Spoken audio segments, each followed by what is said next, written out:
All right, what is up, my friends? Welcome. We're playing some Modern today. It's kind of weird because like I still have a lot of Modern Horizons 2 cards I want to play, and the D&D set comes out like tomorrow. Like I'm doing my set review this week on Wednesday. I'm doing 10 new brews on Thursday, and then here we are. It's a whole new set. These sets are really flying out. Wouldn't mind a little time to breathe. I'm not gonna lie, but this is like I wanted to play on the stream with Dan a few days ago, but we were just exhausted from golfing. This is a Gruul deck. Cavedan has 5-0'd multiple times with this Gruul deck. This is a Gruul 5-drop deck. It just goes from 1 to 3 to 5. It is an Obosh deck. You could only play odd-numbered mana costs, but this deck is definitely jumping from 1 to 3 to 5. And how is it doing that? Well, we've seen a lot of this before already, right? We've seen this sort of Arbor Elf, Lightning Bolt, Utopia Sprawl, Shell, and Hierarch fits in here pretty nicely. Oops. Get back in there, buddy. And then, of course, Bonecrusher Giant does a really good job of filling in the 2-drop slot and the 3-drop slot. Pyromancer is great. Glorybringer is great. But instead of playing, like, the Panza cards, like Blood Moon and whatever, this deck's going a little bit differently. This deck is playing a card that I love a lot, that often, like, isn't good enough, but I just like it so much. Kiora, Behemoth Beckoner. The amount of Planeswalker, 7 loyalty. Whenever a creature power 4 or greater enters the battlefield under your control, draw a card, and then 1 to untap permanent. This is sort of like an extra Arbor Elf effect on your Utopia Sprawls. It's also just a mana ramper in general. It basically just makes 1 mana. And it plays insanely good with Titania, Protector of Argoth, where every 5/3 you make will draw another card off Kiora, which sort of like in Tireless Tracker fashion will draw more cards, which draws more fetch lands, which draws more 5/3s, and so on and so forth. So, full set of Titanias here, 3 Kioras and 1 Domri as well, which is super cool. And then 4 copies of Fury, a card that's impressed me a lot. I think when all the incarnations came out, you would love this was the worst one. It's not, actually. It's actually possibly one of the best ones. So, hard casting, it's great. Pitching it early on is great. These decks tend to struggle against decks that can vomit a bunch of stuff and play like Affinity, and Fury really helps that a lot. So this deck's super sweet. I'm pumped to play it. It looks really cool. Sideboard is Endurance, Shattering Spree. It does have Blood Moon and stuff. You get the idea. Let's just jump right in and play here. And we're in Modern League, and let's do this. Cavedan, Gruul. Don't forget, folks, we're brought to you by Cool Stuff Inc. is proud to sponsor Jim Davis. We offer great deals on card games, tabletop RPGs, board games, and more. Get a free token featuring Jim Davis and take 5% off your next order if you use the code JIM5 at checkout. CoolStuffInc.com. Cool stuff in stock. And you are definitely going to want to go to CoolStuffInc.com today after watching this video, because my video is awesome this week. Shark Replenish. It was an episode of Freshly Brewed. I tuned the deck up and played it in a full Cool Stuff video, and the intro is it's pretty good. I watched the whole intro. All right, check it out. CoolStuffInc.com. My video article. I do a video article Monday and a written article every Friday. Again, 10 new brews this week. Gonna be super exciting. My set reviews this week. Gonna be a busy week. Should be really exciting and really fun. Looking forward to all of that. And of course, CoolStuffInc.com's got free content every weekday, so you check that out too. All right, let's go. Come on, Magic Online. I'm hyping everyone up right now, and you're kind of just chilling and not really doing the thing that you're supposed to do.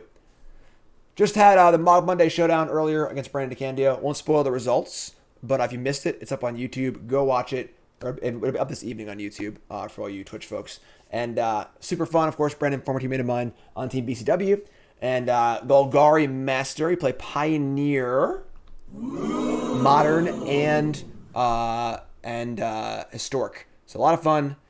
Mod Monday Showdown. You missed that one. Check that one out as well. And again, like I said, we got a set review coming up. And so on and so forth. Pyrokinesis was really good. Being an instant is a pretty big part of Pyrokinesis. For sure. Fury being a sorcery is definitely, it changes the blood potential a lot. But let's go on the play. Round 1. Obosh. I choose you.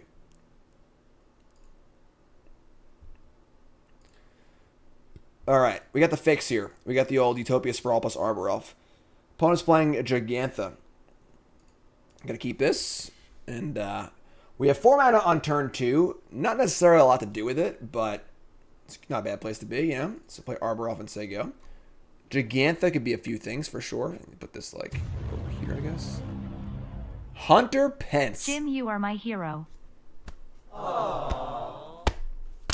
Thanks, Hunter. I appreciate it. Thanks so much, my friend. If you haven't seen Hunter Pence stream, check out Hunter. And then also the Sweats Invitational this Thursday is going to be the new set. I'm going to squeeze that in somehow because I'm for it. I got the set review to do, 10 new brews to do. That's awesome.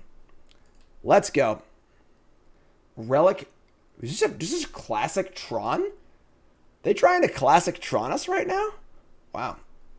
All right. Fury, not so good here. Not so good. So we're going to sprawl. We're going to make some mana. Maybe just like cast Bonecrusher Giant. Yeah, Tron's probably not amazing for us. Someone needs to dethrone 3. Yeah, Semmelin got me too. I screwed up though. I should have won. I made a mistake and screwed up. But I'll do my best. I'll do my best for sure. All right, so make this into red.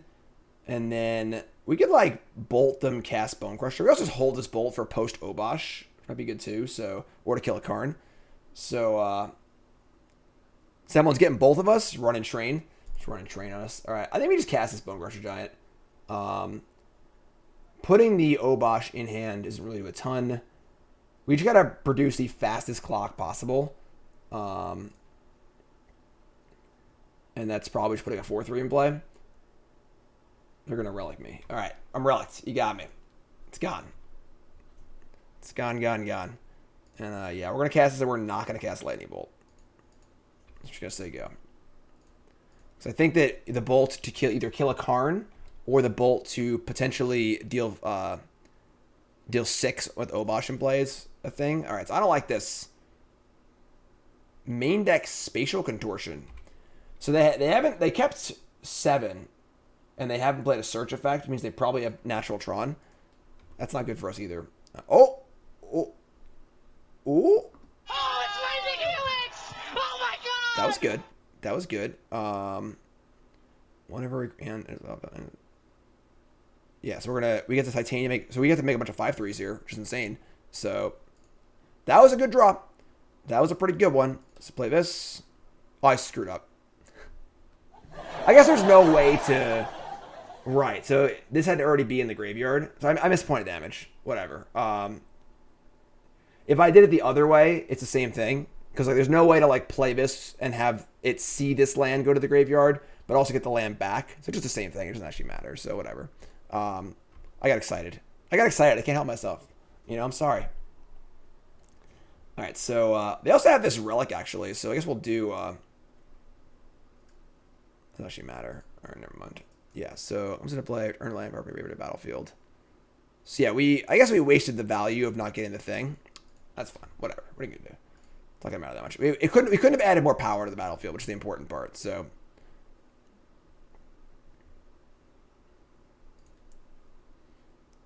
all right, so they have natural Tron. Right, I missed out on getting what? Inconceivable! It's mono blue Tron, folks. It's okay. It's all right. It's not a problem. The only thing better than your opponent getting natural Tron and playing 2 Matter Shapers is when they're playing mono blue Tron. It's just like the most dreadful feeling in the world of, oh my god, they have Tron. Then they cast like a Talisman of Curiosity. You're like, oh, whew, okay, there we go. That's better. Set review is going to be on Wednesday. I'm going on a short vacation tomorrow. My family's on vacation all week, but I got work to do. Crack the relic, sure. It would have been so bad for us, but now it's actually fun. All right, get Stomping Ground. And are we going to bolt this Solemn? We're just going to cast the Fury, right? So we'll say no. Just hard cast Fury, get it in play. We're getting in for a 10 ball. Seasoned Pyromancer. Let's pop this. Pop this. Fury. Just nug this Solemn. Get it for 10. Suppose we're scared of like some sort of like Oblivion Stone effect or something like that. That'd be pretty bad for us. But we can just bolt them and play Pyromancer and kind of keep going. So get out of here. Get off my plane. Solemn Simulacrum. Love a shirt. Thanks. call us a prow. You can get one yourself. Promo code Jim10, 10% off your order. 10 ball, corner pocket. And hope you got an effect that can do a lot. Cyclonic Rift? I mean, yeah, I'm sure, I guess. I mean, what's this? Thirst for Knowledge. Mono Blue Tron players are a special breed. They're fully aware their deck is like in worse than Tron and the like regular Tron in the abstract, but their deck is definitely much more fun and challenging to play. Another Contortion, wow. All right, well they're still dead on board, so that's fun. They have 5 mana left. They have another Contortion? No. Another. Wouldn't you want to draw cards before you commit to casting a spell? Just like saying, you know, usually that's how you want to do it. I think they're dead, folks. I think we got them. I think we got them good here. It's Thirst for Knowledge is discarding lands. All right, we'll take that. We'll take that game one. And now we get to bring in our Blood Moons and our Magus of the Moon. And maybe a Veil of Summer? Let's see. Bring in the Maguses, bring the Blood Moons, cut all 4 Furies. Don't really need those. Fracturing Gust is like kind of interesting, as is Veil of Summer. I assume they have some amount of counter spells, but neither is particularly exciting. Probably just leave it, honestly. Things look pretty good for us now. We have Blood Moon and just like a pretty good clock and stuff. It's kind of amusing how good Contortion is against Titania, but just run this back. Run this back. You're tuning in, folks. Welcome to the stream. My name's Jim Davis. This is a modern. We just hit some Mod Monday. It was a lot of fun. And if you missed that up on YouTube, we're just playing this Gruul deck, and then I'm out of here. I'm out of here. And this hand is also out of here. Opponent's going to mulligan to 6. We're going to mulligan also into turn 2 Blood Moon. Sure. Keep this. Ship a land.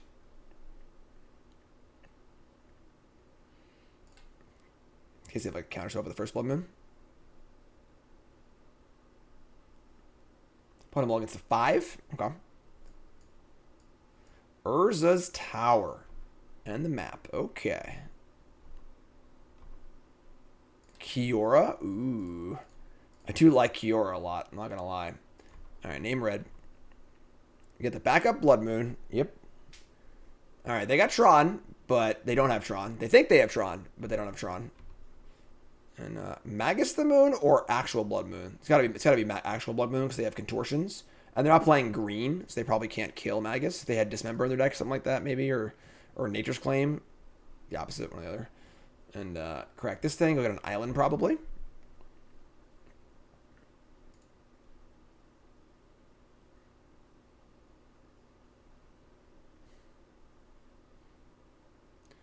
There we go. 1 red in the pool. 1 red out of the pool. So there you go. All right, so we're going to Kiora here, I guess. We actually Kiora untap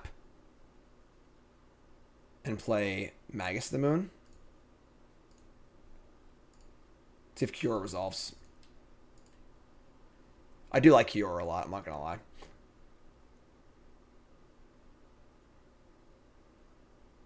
Oh. I mean, that's a Gust that didn't target my Blood Moon. I'm going to keep that on top. I'm going to keep that on top. I can't say no. I can't say no. Red for Talisman of Curiosity. I like it. Looking forward to getting my cube cards. I'm also doing coverage this weekend. On Saturday, I'm doing coverage for the Stream League 5 with Charizard James. It'll be on Charizard James's channel, and should be a lot of fun. And should be really, really cool. It's exciting. So I'll play this lands. They can't condescend me. Very, very busy week. Very busy week. Full set review. 10 new brews. Coverage. 100 pen Sweatsuit Invitational. All right, let's untap this. Play a Magus of the Moon. We are a little out of threats here, but blue in the pool. Contort. That's for okay. So with the Talisman, they can play Call of Spells. So sure.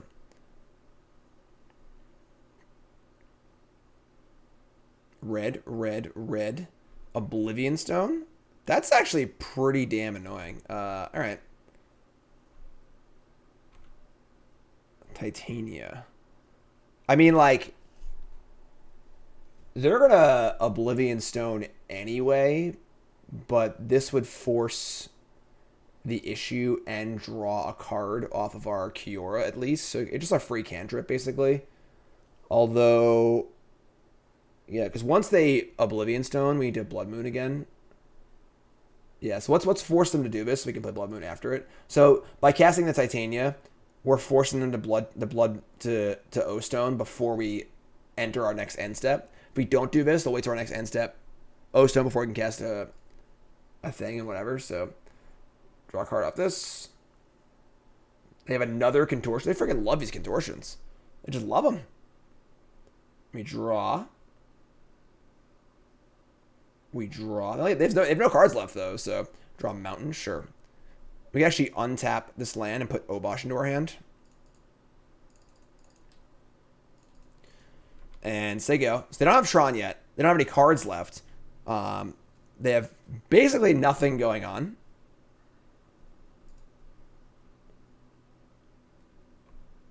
You know, often the Tron cases, they have Tron, nothing to do with it, or don't have Tron yet. They actually don't have anything to do with it or Tron yet. So, untap. Bonecrusher Giant.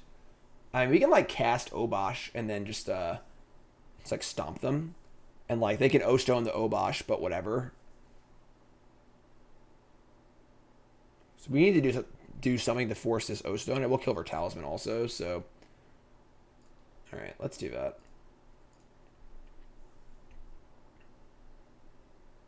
Then next turn we can play Bonecrusher and Blood Moon.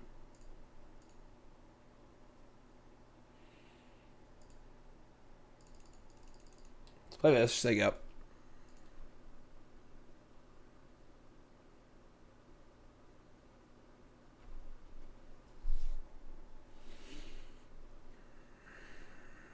If I draw a land, if I draw a spell, I'm happy too. So, all right, Stompia, deal 4. This kills Obosh, Sprawl, Blood Moon, Kiora, and their Talisman. So now they have 1 card in hand. They're not a Tron yet, and they only have 4 mana available, which is pretty good for us. And I'll crack one of these fetches. Draw a land, we can Blood Moon. And Bonecrusher. Could draw a card off Bonecrusher. I mean, then the Bonecrusher would have also died. So I want to keep a threat for post Oblivion Stone. Not a land, but we're going to moon anyway, so.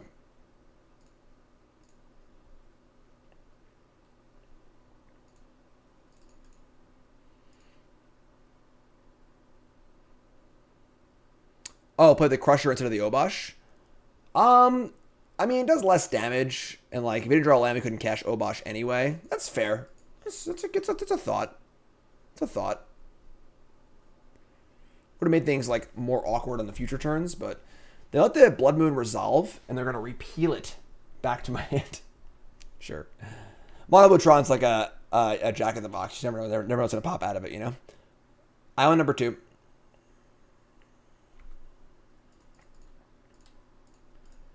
If we make that play and we cast Bonecrusher and draw a card, then don't draw a land, we can't deploy Obosh, so we don't have a threat, you know? Bolt. Alright, so Blood Moon again. Alright. Here we go. Here we go. You're up. 2 Bonecrushers waiting. A Mountain. And a Solemn Simulacrum. Okay. Did not see Mountain coming, I'm not going to lie. Unless it's a visual bug and it's just like an Urza's Tower or something like that, but we had a nice bug in the Mod Monday Showdown. The God Pharaoh's Gift did not give my creatures haste when they came out of the graveyard, unfortunately, which is pretty annoying. So, alright, play Bonecrusher. Play Arbor Elf. And say go. This only have 1 card in hand. They just like naturally draw like a Wormclaw or something like that. I could be in trouble, but oh god, here we go.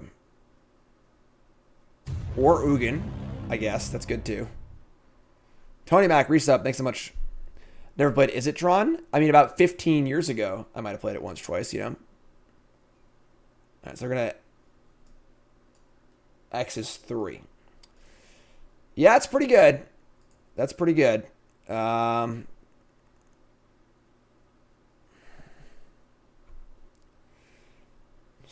cast the Ugin. So we need to draw, like... I think another Stomp would be the best possible draw. Or an Arbor Elf. It's fine too, I guess. We're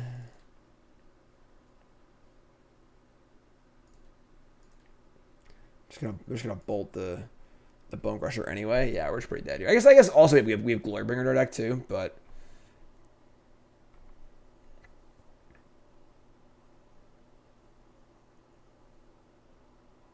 yeah, definitely didn't do enough this game early on to allow our opponent to like just hard cast Ugin. That's all right though. Game 3, you know, game 3. NBD.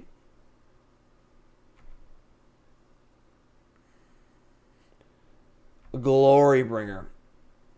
Seasoned Pyromancer. Okay. Bolt Ugin.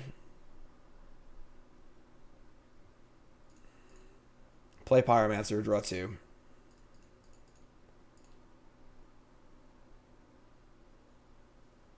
Ugh.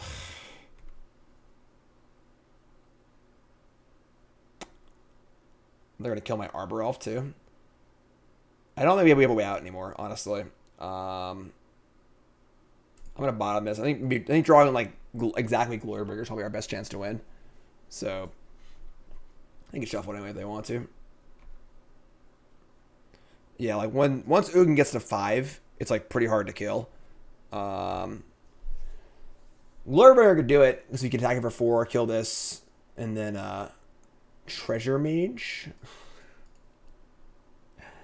The old Mono Bluetron. Old Mono Bluetron. We'll be fine for game 3. Mindslaver. Alright, we're done.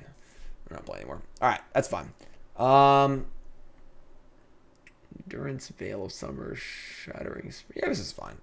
It's totally fine. We're on the play now. It'll be alright. Alright, that game was like, you know, it was alright. It wasn't great. We had the Blood Moon. Nothing really to do with it. No Shattering Spree? What are you looking to shatter? You know, not really much to shatter. You missed Mog Monday, but it'll be up on YouTube this evening. Mog Monday Showdown versus Brandon the Candy was a lot of fun.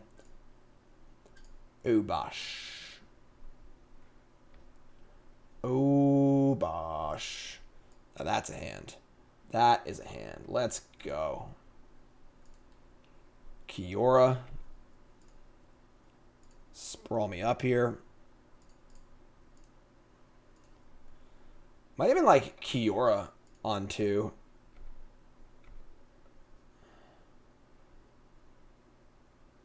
So obviously not in a huge rush to cast Blood Moon. A Glorybringer. Reach Kiora.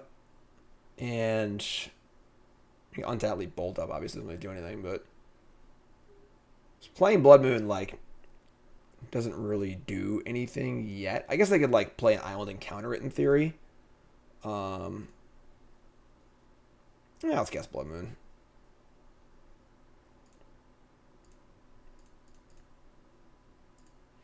Now if I draw a land, I can go Kiora, untap, Pyromancer, I guess. Or put Obosh in my hand. They have the natural island. Look at them. Look at them. Condescend is a card. Whether it's a real card or not, it's a stretch, but... Alright, so... Play Kiora. Resolve instantly. Untap this. If I play Pyromancer, I lose Glorybringer and Lightning Bolt. Is that okay? Tough sped.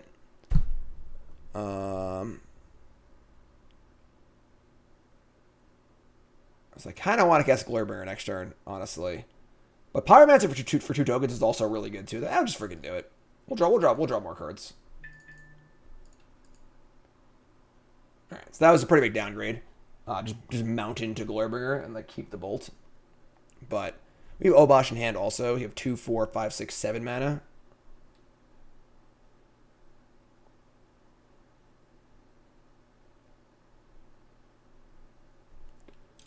Aether Gust, the Blood Moon. I mean, okay, it's fine. Put it on top. Like, they're not really close to getting Tron yet. I should recast it. Yeah, you never know. You never know what Blue Tron's gonna pull out. It could be anything. Like, they could play like, you know, I don't even know, some random blue card printed in the last 10 years. Oblivion Stone. Okay. That's 2 turns away. That's really annoying. All right. I suppose Oblivion Stone makes our putting the moon on top bad. I don't like that we're just like losing to the card Oblivion Stone played straight up. It's pretty annoying, actually. Maybe I shouldn't have played the Pyromancer. Maybe losing Glorybringer was just too bad for us.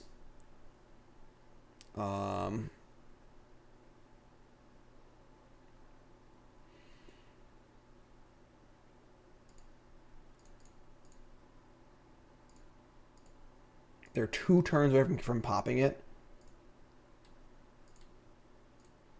Obosh. I'm gonna cast everything. Say go.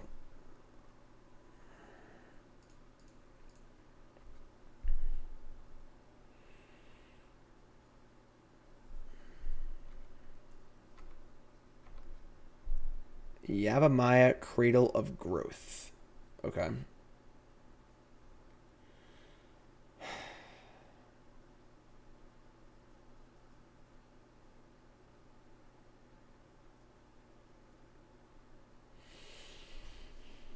Oh man. All right. Yeah, we just can't play Obosh here. Just can't do it. We have 5 lands now, so 12 damage with Obosh. I don't think it's that many. It's gotta have odd value. These don't deal double. So it's 4 here and 2 here. We have the bolt too, but it's not good enough. It's not worth playing. So just do this. Can make tokens once they O-stone, I guess. So say go.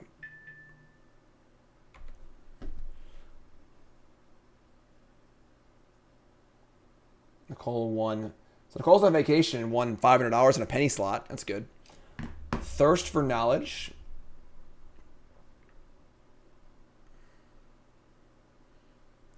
Well, Bolt is 6 if we just keep the Obosh for later also, right? So we're not like in a huge rush to do that. Thirst, discarding Talisman of Curiosity, sure.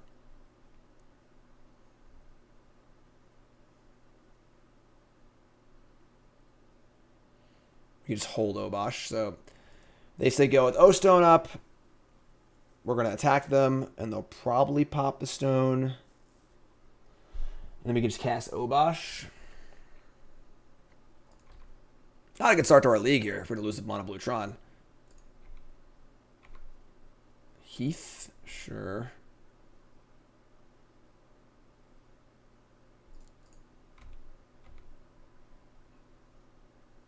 Let's see what they do here. All right, they're going to pop it. They have 6 cards in hand.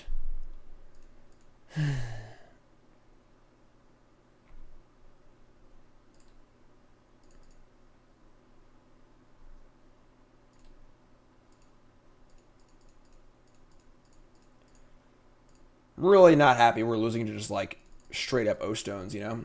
I mean, maybe discarding that Glorybringer is just too bad, you know? Dubs damage.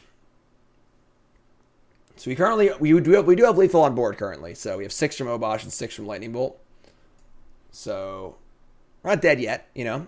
There's that mountain again.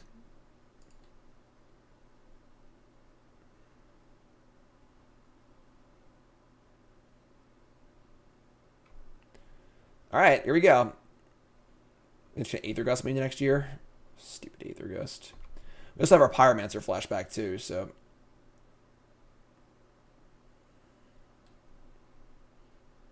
Coming in. Let's get a hit here, please. We got a hit? Oh, we got a hit. Oh, we got a hit. Oh, we got a hit. Bingo! That's a hit, my friend. Say go. And tap out for some Thirst for Knowledge or whatever so I can kill you with Lightning Bolt. What do you got? They got 6 cards in hand, folks. 6 cards in hand. Count them. Why don't they play a new disc? Oh, Nev's disc? Because you can pop O-Stone all at once. Disc comes in tap, so you can't use it immediately. Normally in a Tron deck, Ostone is just an 8-mana Wrath.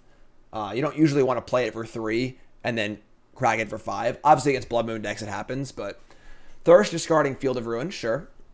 Field of Ruin and another Thirst. Disc also doesn't kill Planeswalkers, that's fair. Which actually could be a bonus, honestly, if you're playing Tron, in theory, you know. Academy Ruins, okay.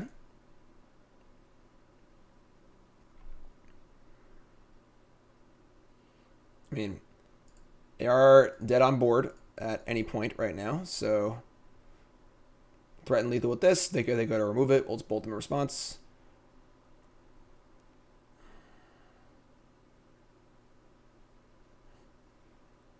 Untap, draw. Ooh. Coming in for lethal.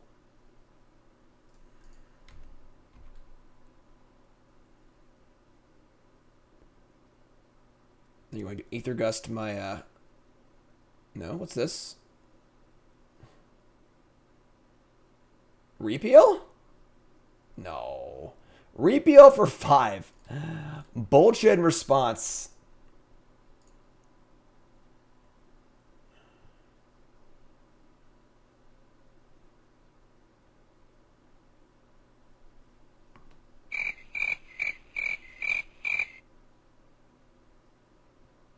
Condescend the bolts. I'll pay. I'll pay you mono blue Tron trickster. Trying to get me? Mm-mm. Not in my house. Not in my house, I say. Game. Blouses. Pay the 0. This deck plays some really weird... What, my deck or my opponent's deck? Because Mono Blue Tron is just weird cards. You could just play regular Tron and like win the game, or you can just play like, you know, just whatever cards. You know, like Mono Blue Tron looks like fun, but I definitely think that Mono Blue Tron players are fully aware that they are playing the deck to have a challenge and have fun, and not playing the optimal deck to like win. You know. Yeah, so that's pretty fun. So one of those so far, again, playing Gruul 5 drops here, Cavedan's deck. Cavedan has got 2 5-0s of this deck in leagues. And Kiora so far hasn't done much. I guess it's been facing it out on Oblivion Stones, which is kind of like the ideal like mass answer. But yeah, I think Tron's pretty awkward right now. I'm a huge regular Tron lover, of course, not Mono Blue Tron. But don't think Tron's in a great spot. It's possible. I haven't tried it though. I should try it. Just play some Boomer Tron. Definitely give it a little spin here. Titania. Yes, Kiora is a huge ramper with well, Kiora ramps you anyway, but it ramps you double with a Sprawl out, which is pretty cool. All right. Hand's a little farcy, but we're gonna keep. Regular Tron is mono green Tron. That's the standard Tron deck, you know. Keep this.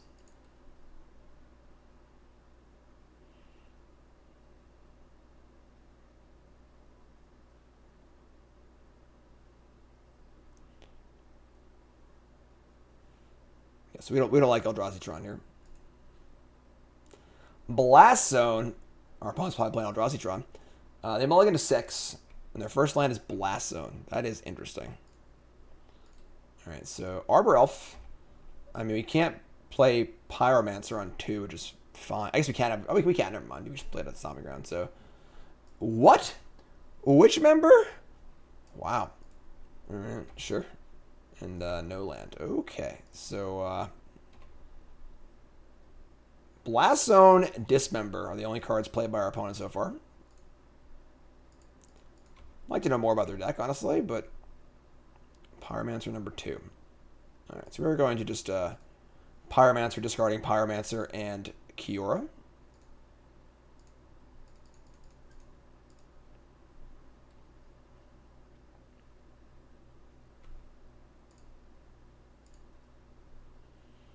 We draw another Kiora and a Glorybringer. We draw a lot of Kioras, you know.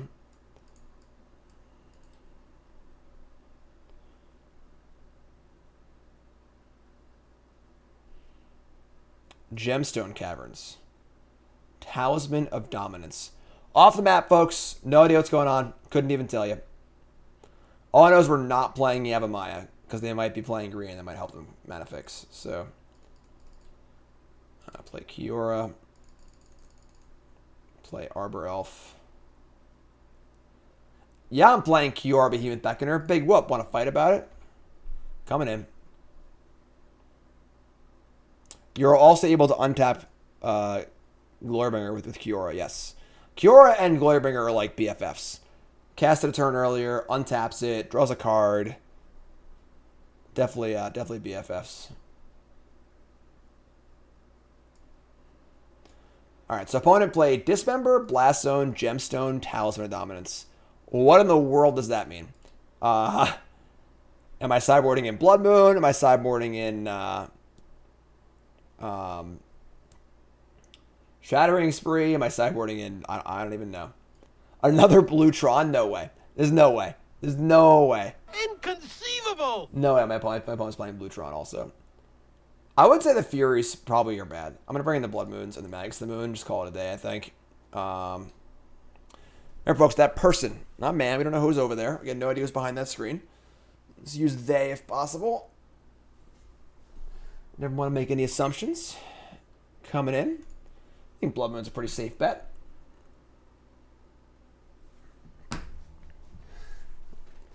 They probably have Urza Saga in their deck. I think I definitely agree. I think Blood Moon's like super safe to bring in. If your Furies aren't good, your Blood Moons probably are. And they play 2-down basics. They probably have Urza Saga in their deck. It's pretty simple, I think.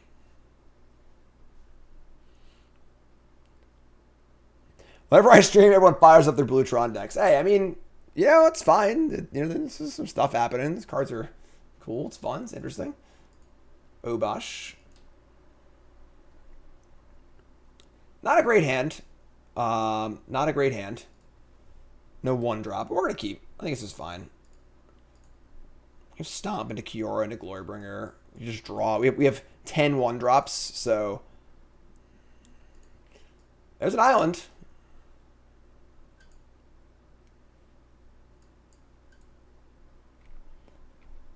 One drop.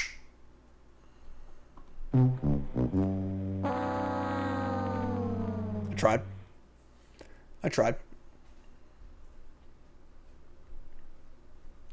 Island again. Okay. All right. Is this how it's going to be? Yes, Mod Monday Showdown already happened. If you missed it, it'll be up on YouTube tonight.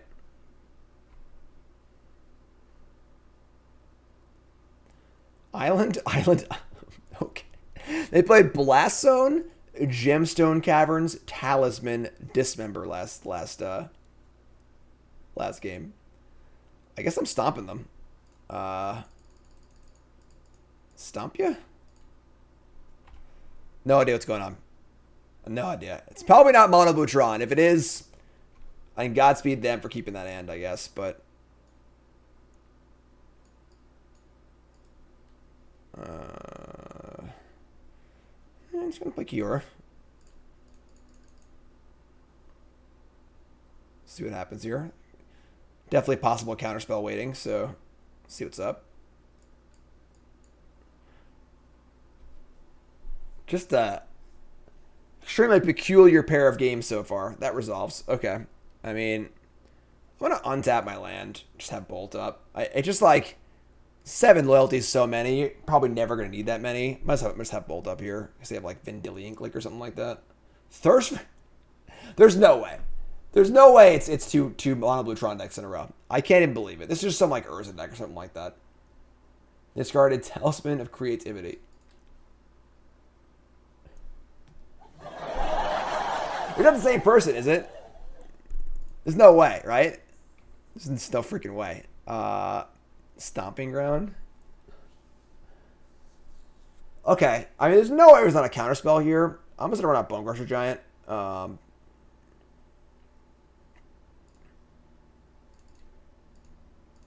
Let's see what happens. You condescend me?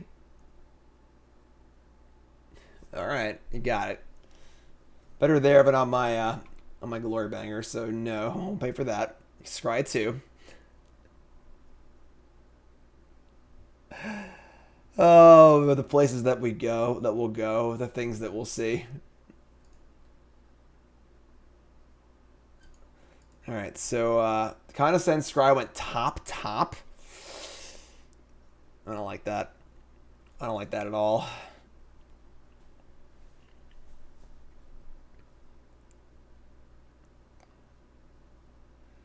Don't like that at all. There's a tower. Transmute Teleria West. Broken. Broken. Well, they scry top, I guess. They lost one of their scries, but I mean, I imagine still they'll take that, I suppose.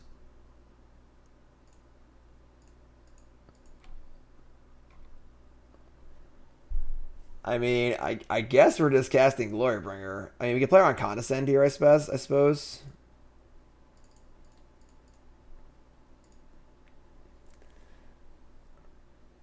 Alright, so draw a card off Kiora. That's Utopia Sprawl. I'm going to leave up Bolt. I just don't... I mean, Sprawl's just free next turn anyway, so...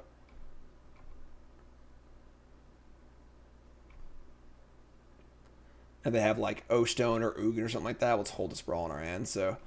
I mean... You're always alive against Mono Blue-Tron, because they could just, like, completely putter out. Alright, here we go. They have 10 mana. They can possibly Mindslaver us here. They have Ugin. Alright, sure. But if Ugin goes to 5, he gets to bolt the Ugin, which is fine. So Ugin minus is 5. So minus 5, sure. Glad we didn't cast this. And a map. Okay. So we'll bolt this. Untap. Another Sprawl. I don't think I'd bother casting another Sprawl, honestly.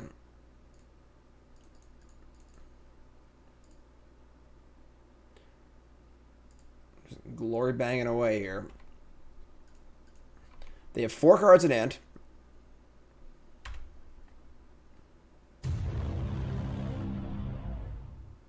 Wow, we LKS great for almost having a baby. Barry, what's up, my friend? Thanks for resubbing. Appreciate that. 8 months. You great. Karn the Great Creator. If they get like a Worm Coil here, we're kind of having trouble, but Ensnaring Bridge, also good. Do we have any way in our entire deck to remove Ensnaring Bridge? I don't think we do. I think we're going to game 3. Yep. Okay. It's a fun card. Fun card. Draw. Obosh can still attack. I mean, yeah, it can, but it's not gonna matter. They'll just empty their hand by then. But sure, whatever. I'll play Obosh. If it'll make you happy, I'll play Obosh.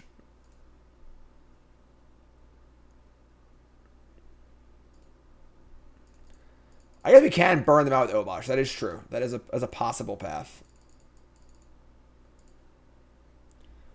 I mean, it's a lot of bolts we need. They're gonna crack the map in response, which is going to give my freaking Glorybringer the ability to attack. Oh, that was after combat. Sure. Search for an artifact. Okay. They're really filling their hand up here. Obviously not a great draw on our part. We've drawn 7 lands and 3 sprawls, so a little light on action.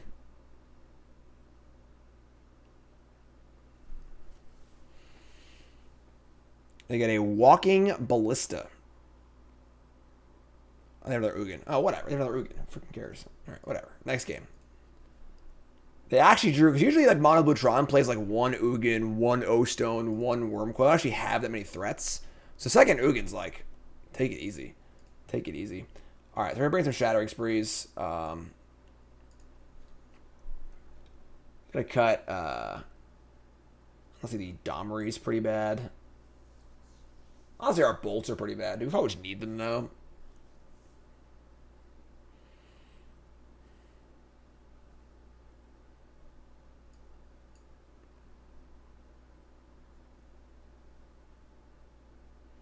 What are we cutting here? Like a Bonecrusher, maybe. Crusher's like probably better than Bolt is, honestly. Maybe I just kind of land.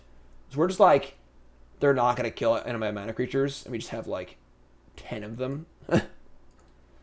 Veil Summer? What do I Veil for? Like, they have very few counter spells in their deck. It doesn't seem necessary at all. I'm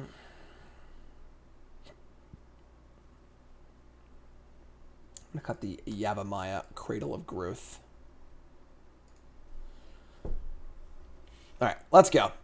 After some extremely weird games today. Let's see if we can keep on rolling here. So being able to play Endurance on their turn. I don't think a 3-4 flash for 3 is what we want to be doing, you know? Obosh. Alright, nice hand here. Nice hand. That's a nice hand. That is a pretty good one. Alright, keep this. We have the usual 4 mana on turn 2, but nothing to do with it, unfortunately. Because we are an Obosh deck, but that's okay. Let's draw Kiora. Let's draw Kiora now. Alright. Untap. Stomping Ground.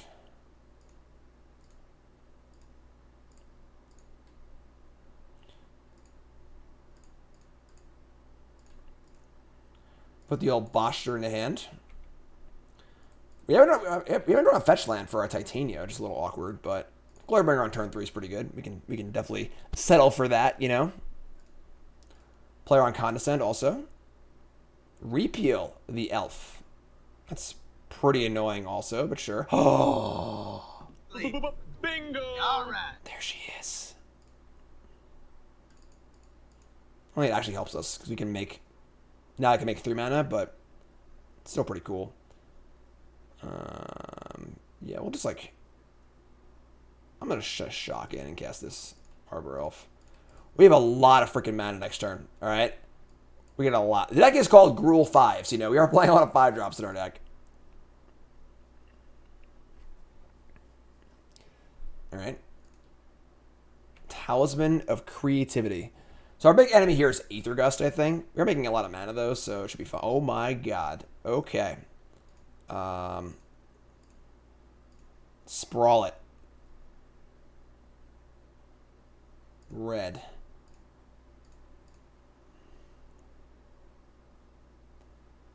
Red.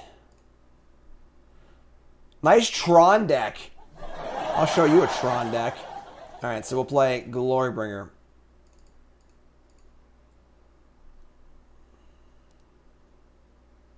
Resolves, draw a card. Lightning Bolt. We'll play Obosh.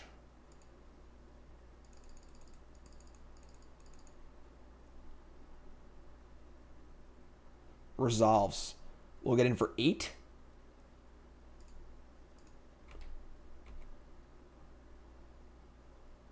So they kind of like, I think they have to have Tron next turn to win this game. If they like Tron O-Stone us, then like, I guess sure they got us. But if they don't complete Tron next turn, I think the game is over. Freaking Kiora here, just doing the heavy lifting, just lifting that forest up over and over again. That's an Ion, that's not Tron, folks. Bolt ya.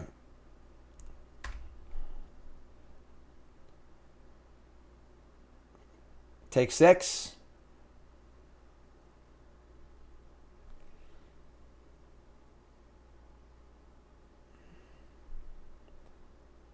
And commit the Obosh. Sure.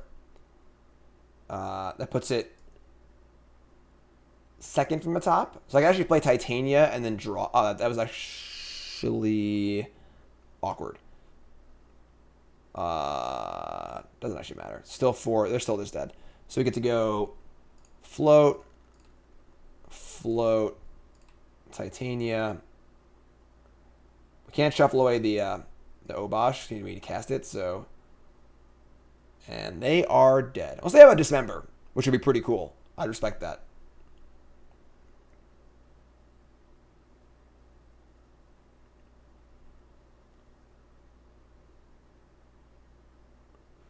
So now we can just we draw Obosh here, and then we just cast Obosh and attack for 10. All right, so draw off that. This has to target when it comes into play. So in order for the Heath to be in the graveyard, the Obosh had to be shuffled away. So it wouldn't have worked. But play Heath, crack this, get a 5/3.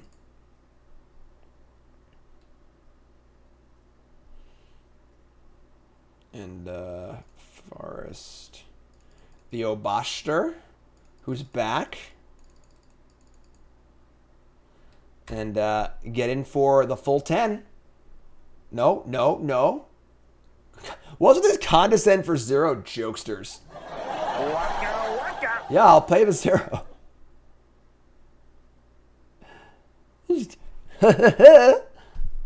Sorry. So you get nothing. You lose. Good day, sir. See you later. After it was all over, Freaking Mono took Blue us in the house Tron and served us jokesters. pancakes. Now, what are the odds we play against Mono Blue Tron again this league? Is 3 times in one league? It's like a unicorn. Is that possible? It was 2 different players, too. It was not the same players. What are the odds? What are the odds? Folks, I want to remind you all brought to you by Klothys Apparel. Klothys Apparel at shop. I'm behind the thing right now. It's okay. I got to fix all my shit. Klothys Apparel, promo code Jim, 10% off your order. Awesome shirts. Very comfortable. Great designs. There's just so many awesome shirts now. And they're just so comfortable, so high quality. Best Magic apparel out there. It's not even close. Klothys Apparel at shop. Promo code Jim10. 10% off your order. Go get your call. That's a shirt I'm wearing right now. Go get it yourself. 1 counter at a time.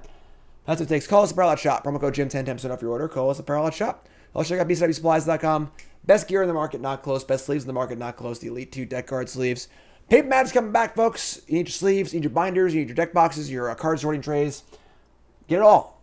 Get it all at bcwsupplies.com. Promo code Jim10, 10% off your order at bcwsupplies.com. Oh, come on!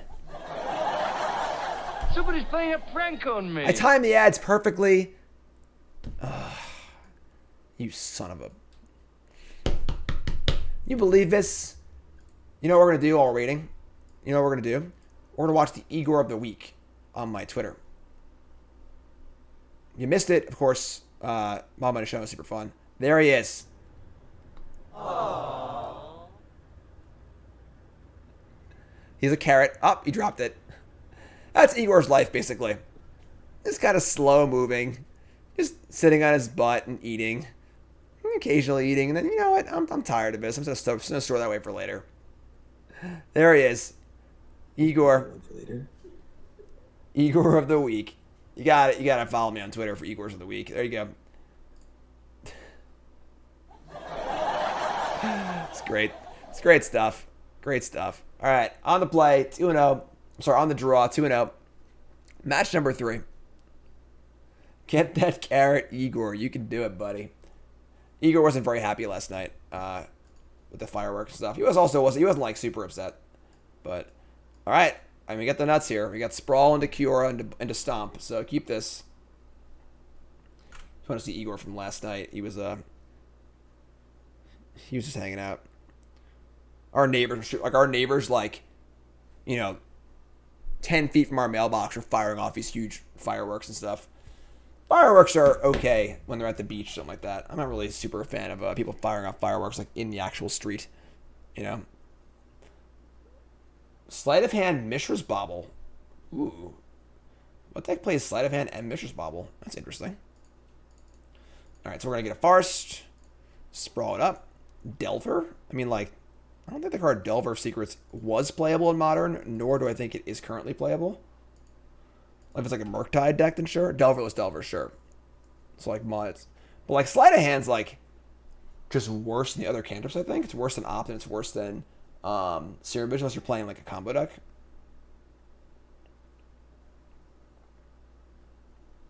Let's play a Goblin Electromancer here. Ooh, Dreadhorde Arcanist. Okay. Okay, I can respect that. It's not Bluetron, folks. If you can believe it, it's not Bluetron. Kiora. Unfortunately, we can't stomp here. Obviously, we have Bolt, though, so it's fine. Untap the red. Didn't play around Days. Oops. My bad. And next year, we got the Banger all lined up. Get 6 mana next turn if you want it.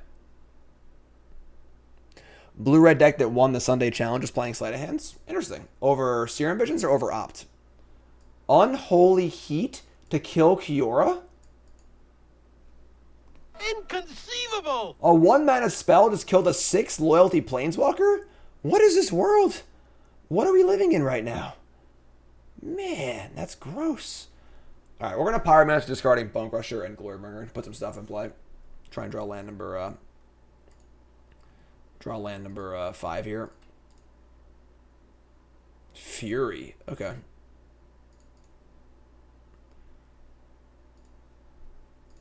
Arbor Elf, sure. Alright, this is fine. A lot of stuff in play. Freaking Unholy Heat's the nut. This card's super awesome. What do y'all think? Hear me out. I'm not one to call for bans aggressively. What do y'all think if they banned Mishra's Bauble in Modern? It's sort of a way to, like, not soft ban Lurrus, but just, like, take Lurrus down a notch. I am sick of freaking Lurrus. And then, that's a dragon. We cannot Glorybringer that one. And then it's also just like an annoying card in general. Sprawl again. What do y'all think? Like, how many decks just like start with Bauble and four Bauble and Lurrus, you know? And it's also good in like the Delirium decks. It's also good in the Urza decks. It's also good in like, just like good in everything, you know? It would just like tone things down a reasonable amount. Alright, so we're going to jam here and we're going to Fury this post-combat. We can't Glorybringer because it is non-dragon anyway, so...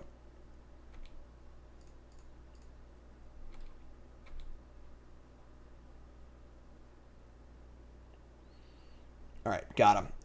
Got him! Bingo! All right. We're going to, I guess, Sprawl this again. Just make some more mana. Might as well. Red. Red. Fury!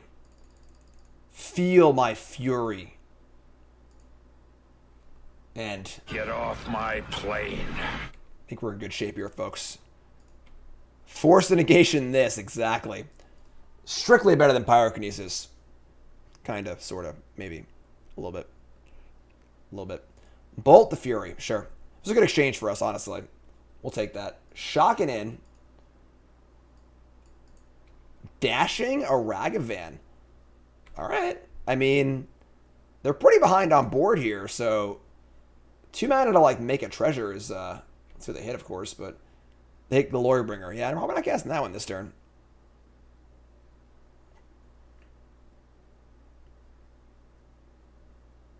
Anything else? I'm gonna bolt my Unholy Heat, the Arbor Elf. The thing is, we already have 5 mana. So, like, our flashpoint is 5, you know? Lightning Bolt. Fantastic. I think I would have let that Unholy Heat up, personally. Don't think I like that play from her. I guess it only does 2. That's right. It wasn't Delirium, so... What's up, Lukewarm? It's happy 4th to everyone. Family's actually on vacation right now.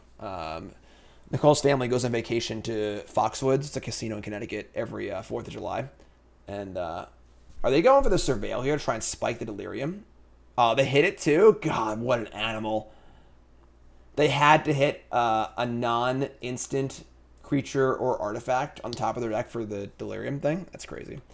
So yeah, so Nicole's family goes to Foxwoods every 4th of July. So I'm going just tomorrow. As I have my set review on Wednesday and my 10 new brews on Thursday. So coming in for 3. And we got him here. We got him. Pyromancer for Historic. It's fun. I think Pyromancer's like a pretty, like, it's pretty good, but like it is a pretty fair card. So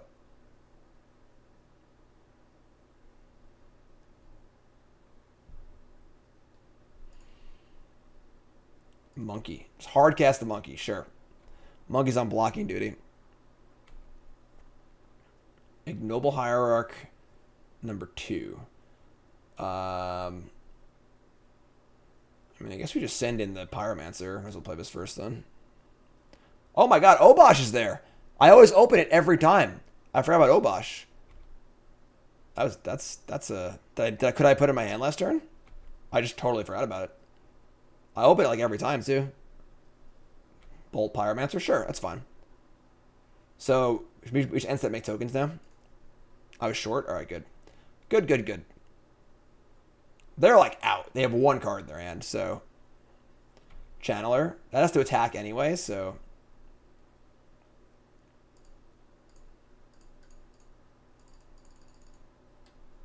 then it could have. What are you gonna do? It's not doing a ton of this board anyway, so. Alright, so we just like say go here, I think. This has to attack anyway, so just put Obosh in our hand and play Obosh. No harm, no foul, you know? And then these don't, the elementals don't double because they're even, obviously, so each get those like. I suppose attack with one of them. Giartings from YouTube. Bren! Resub, thanks so much. Sure, take a trade here, just fine. There's dead next turn, so. Obosh is pretty hard to kill, except they have Unholy Rage or whatever, but. They just drew a dragon? What a sicko! Just like no cards in hand, just dead on board, just draw a dragon. Alright, it's fine, I guess. It's an 8/8. They're still dead to lots of stuff. That's one. That's one! Oh, it's Lightning Helix! Oh my god! Let's toast the monkey. Toast the monkey. There we go. After it was all over, he took us in the house and served us pancake. Okay, what do we want against this deck? What do we want against this deck? I think I want Endurance. I think casting Endurance against them is actually pretty sweet. And also think that Klothys is probably fine against them too. What are we thinking about cutting? Domri, I'm not like super excited about. Fury's pretty sweet.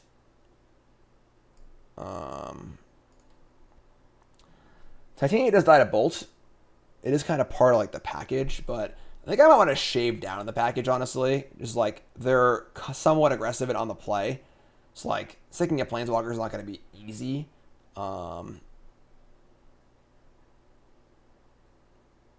Is it possible we just cut all the Kioras?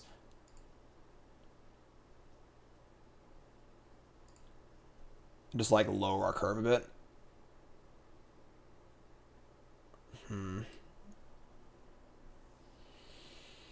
They do have like, you know, they might have some cheap counter spells. They have cheap removal, obviously. They're reasonably quick. What's up, Colton? I'm gonna go to this. I'm gonna go 2 Titania, 1 Kiora. I don't think I ever want to draw 2 Kioras, so. And then like we're bringing in some 3s anyway. I think Klothys plays pretty well against them too, so. Obosh, I choose you. And this time I won't forget about you, bud. I'm sorry. I left you hanging and I apologize. Alright. We're going to keep this. We don't have any red, but like, opponent mulligan to 6. We need 1 red source in our hands, like pretty great. We're on the draw. I'm going to keep this. Much like this, like Dothy, how bad do you think it messes up food decks? Everyone like overblows my my Dothy Voidwalker hate a little bit. I just think the card's overrated. I don't think it's necessarily bad, you know, like people think I like detest the card or something, like, you know. I don't really have any strong emotional feelings towards the card. I just think it's an overrated card.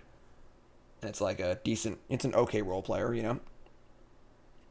It is obviously good against graveyard decks, if it lives. They should have Delirium on turn 1 here, basically. It's cool, I guess. Like, you know, like these like the like Channeler also at Bobble. Bobble is just like so good with so many different things. There's your red source, pretty dope.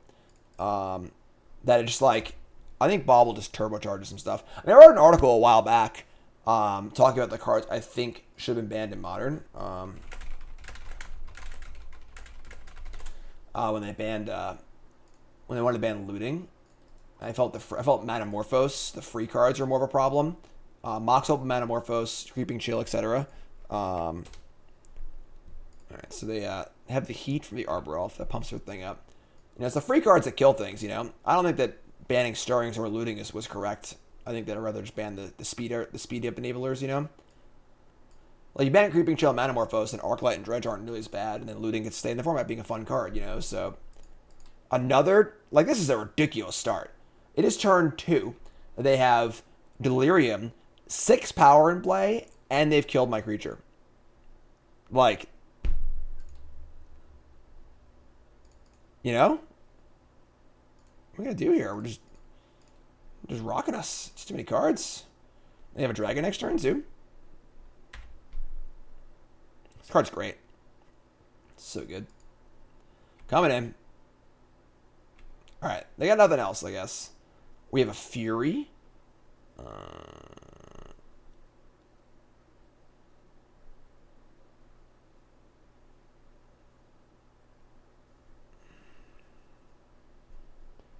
Alright, so... what are we even, like, doing here? Like, we can't actually cast most of our spells. And obviously Bonecrusher isn't doing much here either. We should attack for 1 and play Bonecrusher, like... probably a counterspell of some kind, but... oh, wait, hold on. Hold on. I see it. I see it. It's a farce. I can play whatever I want. So we're not going to attack. Look at me. Look at me being so smart. Seeing the onboard card just doing what they do. So we're going to play Pyromancer here, and we're going to discard... I'll be Fury and Bonecrusher, if they let us. Alright, they're not going to. That's fine. So, that's cool. So, I'd love to just, like, draw land, I guess. You put the card on top, too. Jeez. Jeez. They play a dragon here. We're pretty screwed. Iteration. That's not bad. I mean, we draw a land and get to put Glorybringer and kill this Channeler. That's, like, pretty good. They bin divisions off of the Channeler. Like... also, they produce an Unholy Heat. Misty Rainforest. You know, I love to draw and Endurance. Endurance would be really good here. Nix their graveyard. Nice blocker. So, all right, they're off. We need a land, folks. We should draw a land of any kind. Need to draw a land of any kind. They go bottom. We like that. We love a good bottom. Oh my god, Becky. That's a land. And don't even gotta crack it, actually.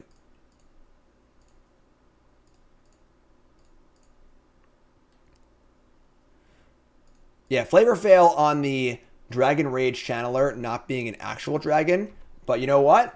Get off my plane. Don't care. Just don't have your own dragon, like a Murktide dragon or whatever.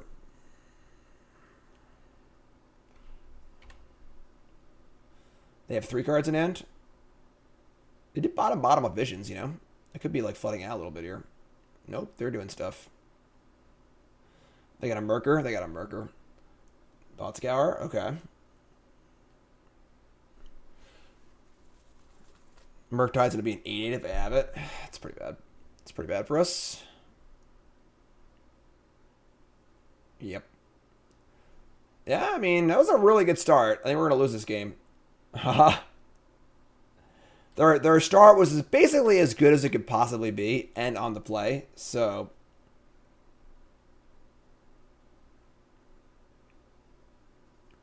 we're still, like, sort of in it, too, you know? To draw another Glorybringer. 8/8. They have 2 cards in hand. So annoying. It's a dragon. We can't target with the Glorybringer.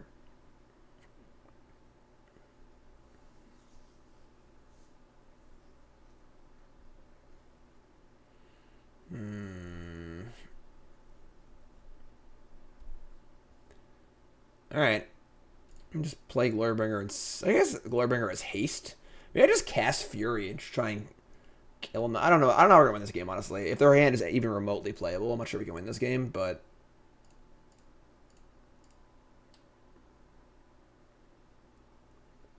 I'm just gonna cast Fury and just like have Dragon next turn.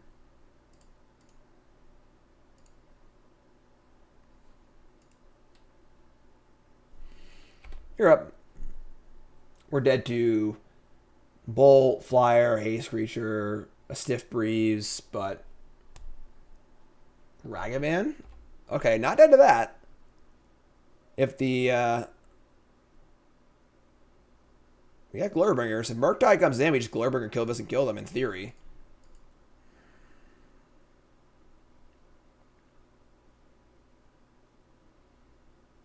I mean, this puts them dead on board. So I imagine that this is like not gonna stick.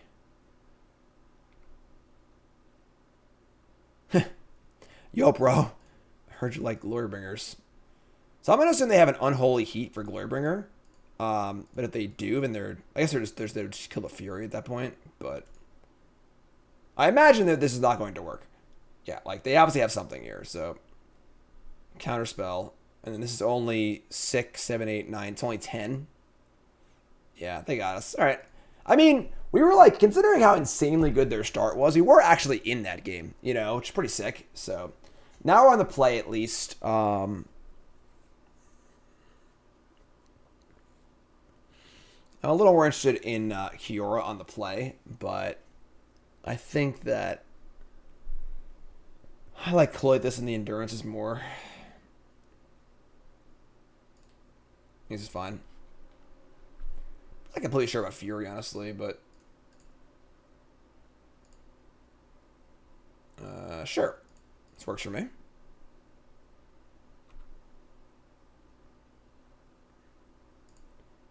Just turn to Endurance.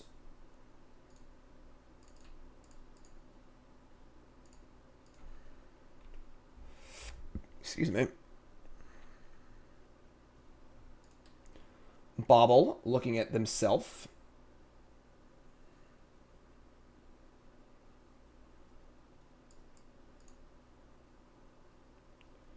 Tarn. Island. Sleight of hand. So it's funny because like just casting Endurance to exile of this graveyard is pretty good. You know, just like slows him down at Delirium. It's got a pretty big butt. Bobble again. Okay. Double Bobble triggers.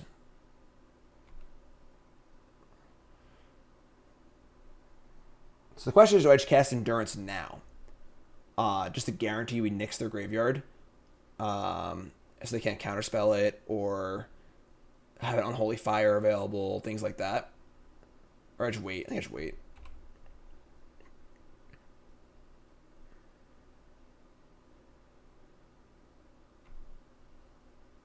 Alright. I mean, whatever. We're just casting it. We have 2. I mean, like, it's not like it's like we don't like need to hit their graveyard, you know?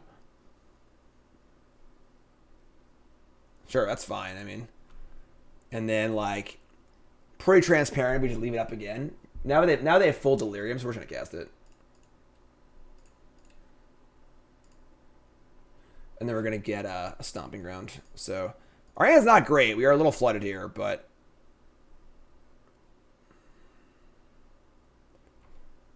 yeah, no Dragon Rage Channelers are good for us. Keep them off of the Delirium kind of stuff. Keep their graveyard kind of empty.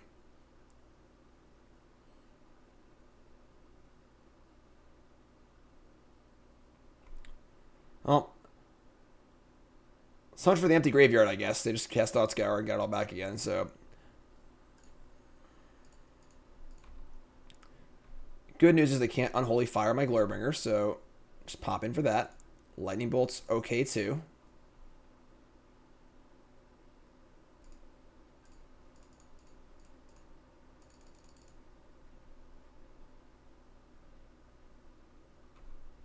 Coming in. They have Sorcery, Sorcery, Sorcery Instant.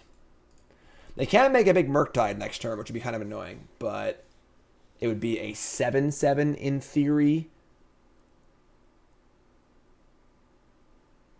They just bolt me? They just bolted me. That's aggressive. They must have, like, Murktide Counterspell here, maybe. Murktide's pretty good. I thought Scour was sick. Like, had their graveyard, too.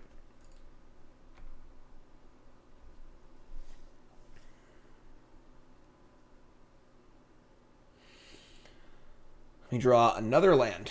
Another land, indeed. I'm trying to Tyrus Tracker in our deck. Alright, thanks for saying go.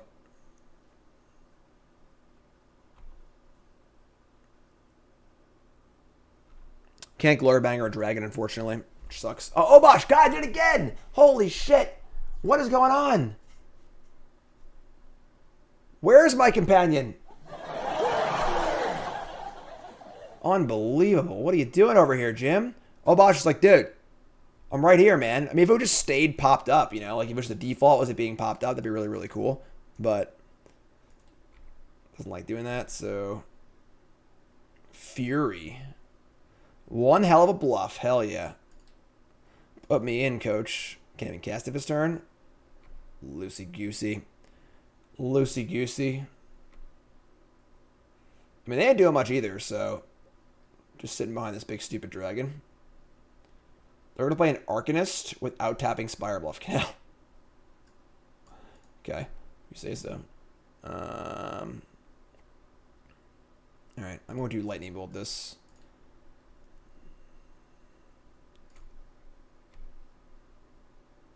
Another Glorybringer. Sure. I mean, I think that's the worst card in my hand. I think Fury has more possible potential. I want to keep Obosh safe. So, I mean, they pretty clearly have Counterspell here. Like, yeah. Pretty obvious, you know. It's fine. Obosh plus Fury can kill Murktide. So, that's kind of cool, I guess. That's 2 Counterspells, right? Only one this game. Only one. Definitely very possible they have another, though. Based on how they played the last turn or two. We draw a Bonecrusher Giant. So if we play Obosh and it resolves, we can just like Bonecrusher them and say go. I could also just cast Fury and see if that resolves. And if it does, then attack with the Glorybringer. I think Obosh is more important than Fury. And they're kind of... They definitely have Counterspell, and they're kind of crunched a little bit here. So we're going to plus cast the Fury. Make them counter this. Keep Obosh safe for later. Okay, cool. And we just say go. Now we have access to, hopefully, Obosh plus Stomp next turn. Well, I guess Stomp costs 2, right? Iteration. Stomp only does 2 with Obosh. Even though it's a... Judge! Judge!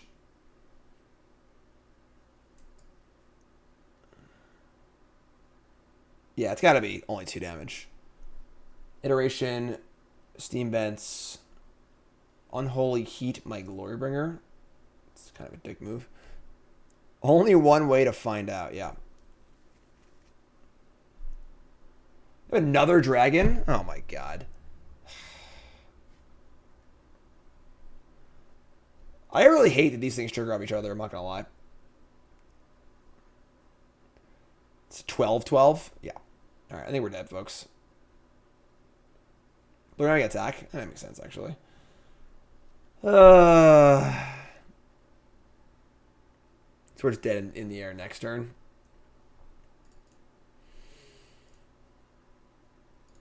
I guess obviously the Endurance can block, but...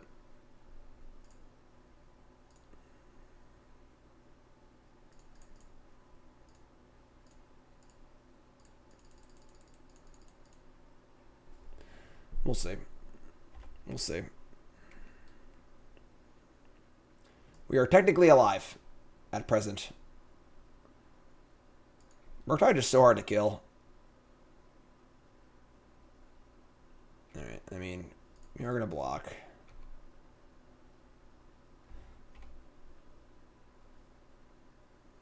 And, Channeler. Channeler. Land. Alright. I mean, another land, unfortunately. Definitely drawing a lot of lands here. Let's stomp one of these. Not sure what our path to victory is this game, but we'll see if we can find one. Let's cast a Bonecrusher Giant. Draw a card. Just stomp them. Yeah, you're right. That'd have been better. So then I could draw Bolt and win. We drew land anyway, but yeah, I should have stomped them. For sure. Absolutely correct. Not that it didn't matter. You're totally right. All right. I mean, Murktide region's too good, folks. Just too big. Can't deal with it. A little tough. A little tough. I mean, like, Sposer isn't really a great answer. Unfortunately, we it's kind of annoying because like we did nix their graveyard on turn 3 or whatever, and they just like had a Thought Scour also to rebuild it immediately. If they didn't have that Thought Scour, we were probably totally fine that game. But 2-1, 2-1. What are you gonna do? What are you gonna do? Yeah, so if we should have stomped them, and then if we draw Bolt, we win the game. That's probably was our only avenue to victory. So it's not worth killing a creature right there. We should go for the face and try to get lucky. And we didn't, so I don't get to have a dumb, oh, I'm an idiot after that. But what's up, Rico? How's it going, my friend? Happy to see you.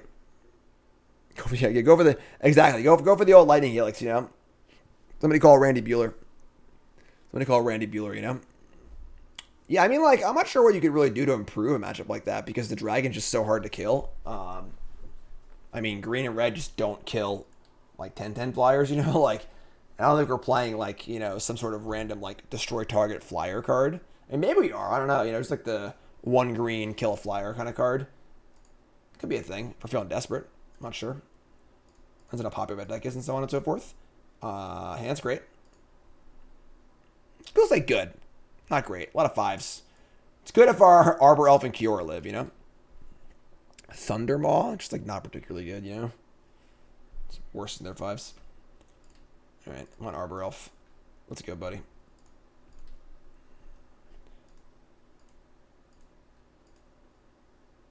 Opponent kept 7. Relic? Yeah, I mean, Relic makes sense. Like I said, like, we did hit their graveyard, so, like, we did exile 6 cards from their graveyard, and they just cast the Murktide then literally the next turn. Like, like, alright, I guess, like. Plummet? I wouldn't play Plummet. I mean, I would play, there's, like, the 1 green, each, like, usually, like, sack a flyer or something like that. Right? Something like that. Run afoul, that's the one. Alright, so we're just going to get a mountain and play, well, we can kill, you can kill with Dragon Rage Channeler, though, so, and the thing is, like, you want the card to have flexibility when there's not a dragon going, so. Alright, come on, Kiora. Let's go, lady. Don't spell pierce me, alright. Botanical Sanctum, go. What could that be? What could that be? I mean, it's Merfolk. We have freaking Fury and Glorybringer, so. End step. Oh, it's just a living end deck? Alright. That's, like, not great for us, probably.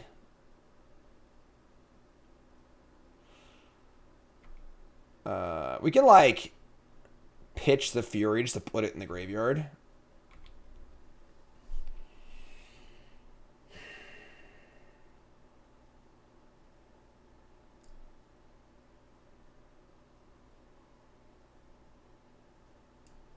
The problem is we, like, would have to kill our own stuff to do it. Fury has to hit your own stuff. It has to target something. Well, I guess it can target itself, though, right? Yeah, so it can target itself, and then it would just die anyway. Well, we might actually want to kill our own stuff for living end purposes, Titania does a pretty good job here of, like, filling the board pretty well. Yeah, it doesn't seem like a very good matchup for us. Like, obviously, we have 4 endurance on our sideboard, but game 1 seems very, very difficult.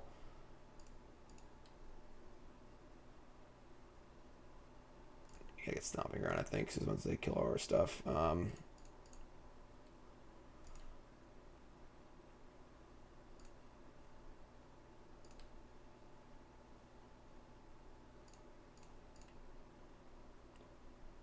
So we're going to play Titania, get back a land.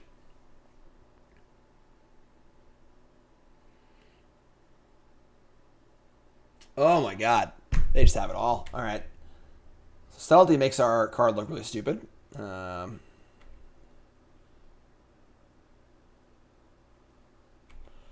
this will go on top, I guess. We can do it again next turn. And we're going to, I guess, Fury a Glorybringer. Have it kill itself.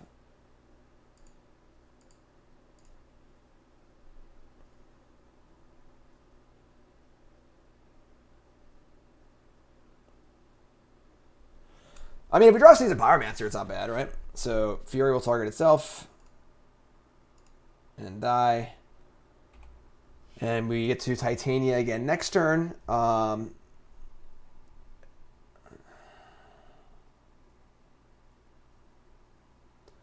Cycle Street Wraith. Okay. I mean, if they cycle like 2 things here, we're probably gonna die. Oh my god. All right. Well, their board will probably be too big to beat, but we'll try, folks. We'll try our best. Elliot Dragon, the rate of 94. Thanks, Elliot. I appreciate that. Welcome, everyone. How's it going? My name is Jim. It's your first time here. Hit that follow button, of course. Today was Mog Monday. We had our Mog Monday showdown versus Brandon DeCandio. It was a lot of fun. If you missed that one, it'll be up on YouTube tonight. Right now, we're playing this modern Obosh 5-drop tribal deck. Cavedan's deck, a few 5-0s of his deck. And we are 2-1. We just lost to Murktide Regent. Pretty hard card to beat. And now we're in a pretty bad matchup here in game 1 of Living End. And not excited for our prospects here in this game 1. We'll try our best.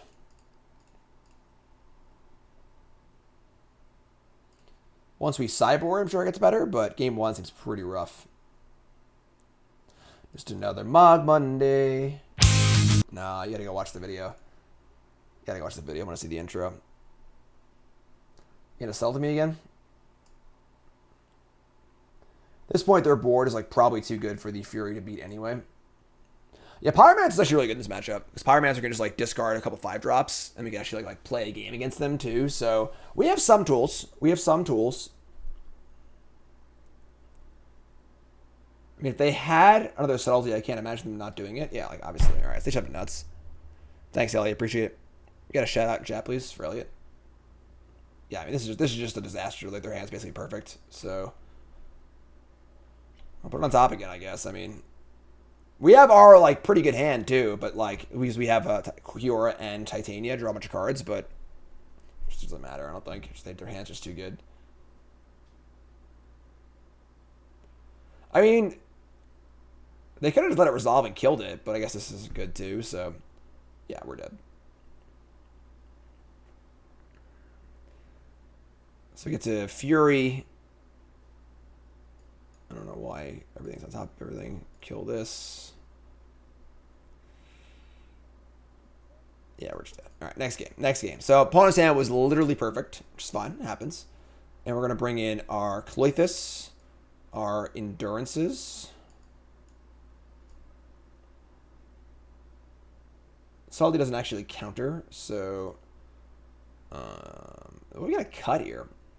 Like Domri. Domri's is pretty mopey, honestly. Honestly, our bolts aren't very good either. And then just want to either endurance them or I want to discard Honkin' Chonkers to my Seasoned Pyromancer. Those are my 2 plans here. Blood Moon is interesting, but I don't think it's necessarily worth going for. We'll see how they play around it for game 2. You know, they can still cast the Bow and Outburst pretty easily. Maybe it is one in the matchup. I don't know. You like shade the Bonecrushers. It does make Kiora a bit worse. I'm not gonna lie.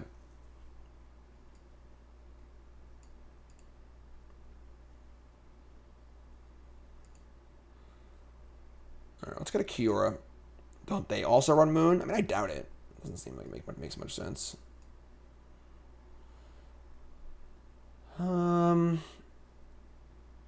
kind of want to keep the 5s. I want to discard them to Seasoned Pyromancer, so I think this is fine. Let's try this. Let's get another Kiora. I'll leave him in. We're on the play. Let's go. We got this. They definitely have some basics, you know, but they do have a lot of fast lands too, so.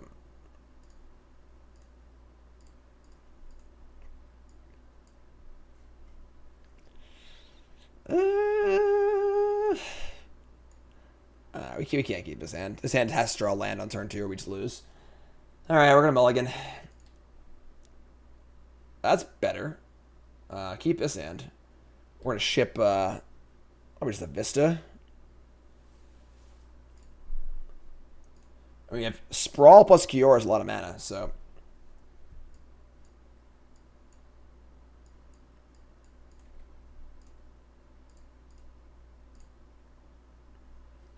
Make a little red. Make a little green. Get down tonight.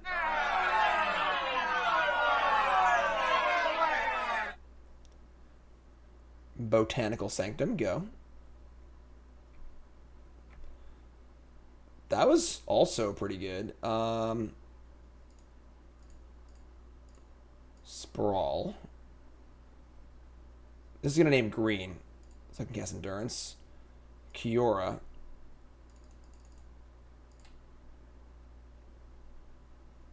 Untap.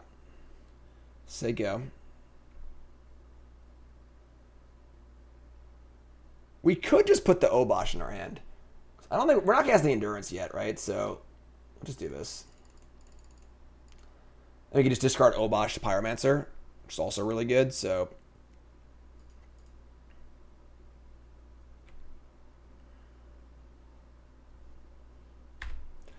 like they're not casting Living End next turn, you know. Kiora Utopia Sprawl's the nut. Breeding Pool, sure. Does appear like Blood Moon will be good against them, so they're paying costs in their main phase. They're gonna Foundation Breaker to kill one of my Utopia Sprawls. Sure. Do your thing, right? You do your thing. Live your life. Zero is even. Thanks for following. If you haven't followed the stream with that follow button, of course, when watching on YouTube, make sure you like, comment, subscribe. Titania with no fetch line in the graveyard. Again, interesting. I mean, now we need to have Endurance up. So this might actually just be Pyromancer discarding Obosh and Titania and just like leave Endurance up, have big boomers in the graveyard. They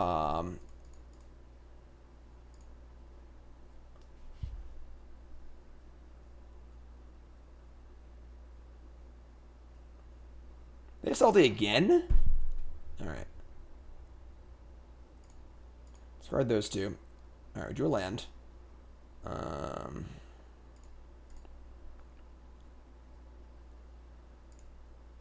Kiora is sweet.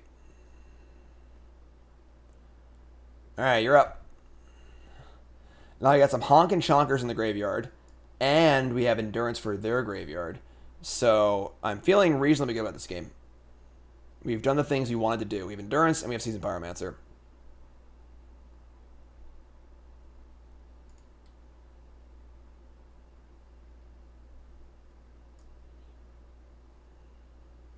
I'm also a big Kiora fan.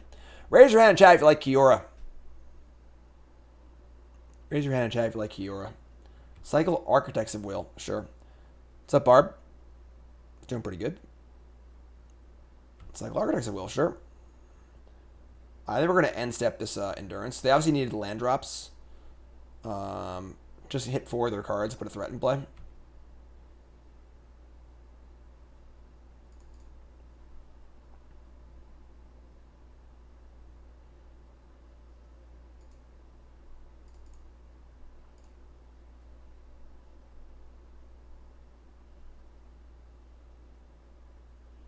Like with Titania and Obosh in the bin, like I'm not scared of Living End, so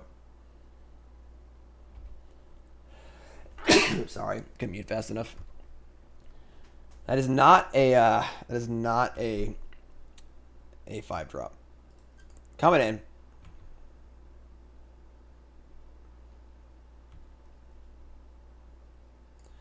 So play Foothills, they go. I mean, obviously if Titania comes back, we get a land off that, and then 2 5/3s off the 2 fetch lands. So once again, Living End not looking too bad for us here, and we're also winning on the board. So cycle Wraith go to 9, sure.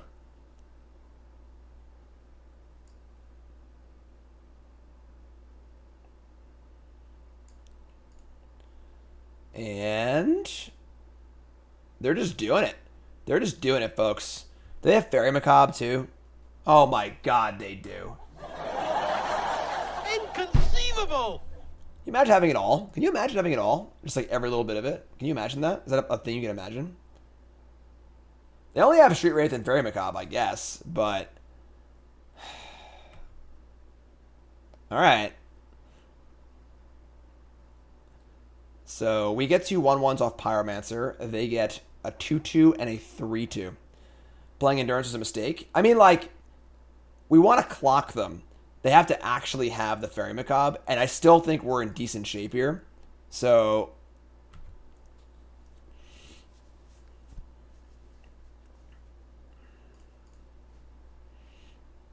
I have Agent too, sure, but I think that's fine. And we can just draw any 5-drop in our deck and be super, super happy about life. So there's Pyromancer. Like, this board state is not exactly terrible for us, you know? Like, and they had to have it all. They had to have all of it. Obviously, to draw land. All right.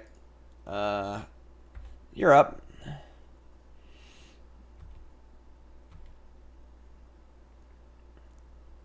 Why'd everything die?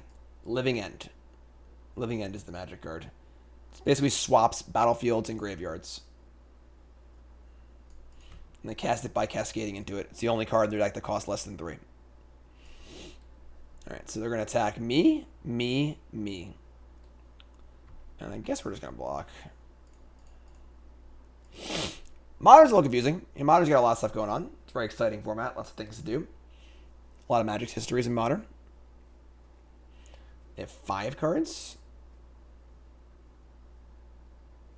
As long as you have Endurance in hand and a slower clock. I mean, not always. You know, like, they have Petty Theft, too. Alright.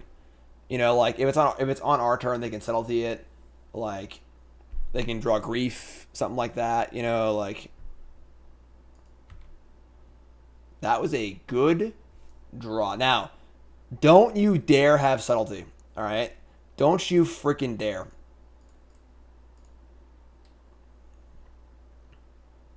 Because then I'll be mad. Then I'll be mad. Thank you. Alright, let's go. Bring back a land. And now we're just popping off, folks. This is like the goal of the deck. Titania plus Kiora, draw cards. Draw a card. Fetch a land, draw a card. We're popping off. Draw a card. Give me a mountain, draw a card. Pop off, draw a card. Give me a forest, draw a card. Make it 5-3. Let's go. Keep it going. I ain't done yet. Give me a forest. Could draw better cards probably, but that's fine. That's fine. Play Arbor Elf. And I guess that's good enough. I guess that's good enough.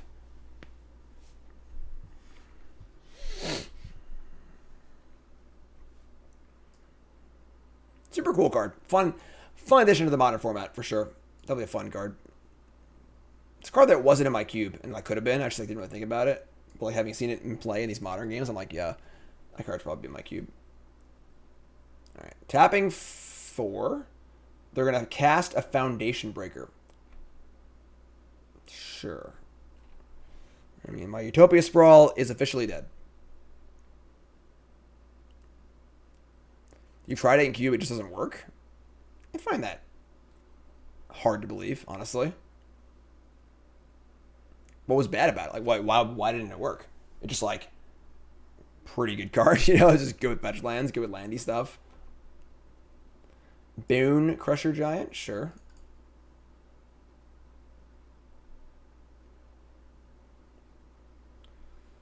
Draw.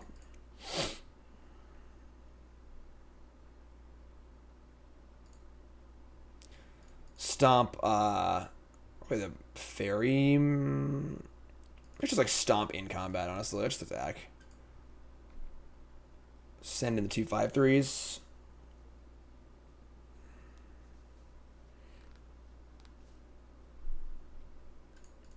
I'm gonna send everything, actually. I think if Titania dies here, I don't really care. And also, if it goes to the graveyard, it insulates against a future living end, so I think it's totally fine. Yeah, I'm gonna try it out.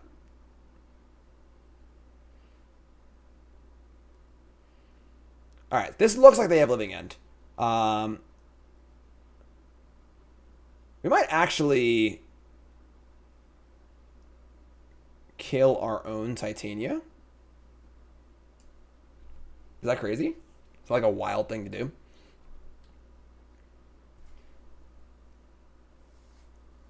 Because they're obviously setting up for the next living end.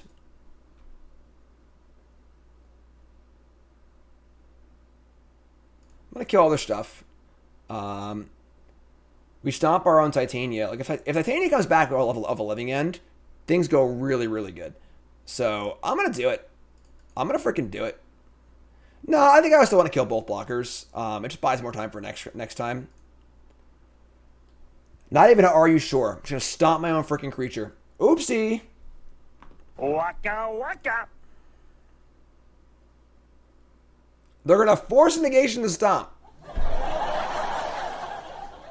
That's actually gross, because now I can't play the Bonecrusher either. That was disgusting. That was disgusting. All right. We might lose now, actually.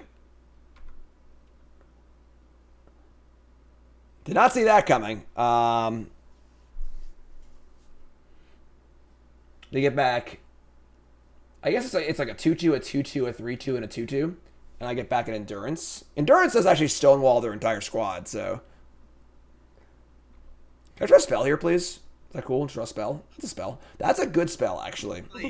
Bingo! All right. That's a good spell. So now they get nothing. But they still kill all our stuff. Oh, they're just going to cast Salty? That's fine, too, I guess. Yeah, whatever. I should play the land first. I'm stupid. That was dumb. I blundered. I mean, they're not blocking Titania anyway, so...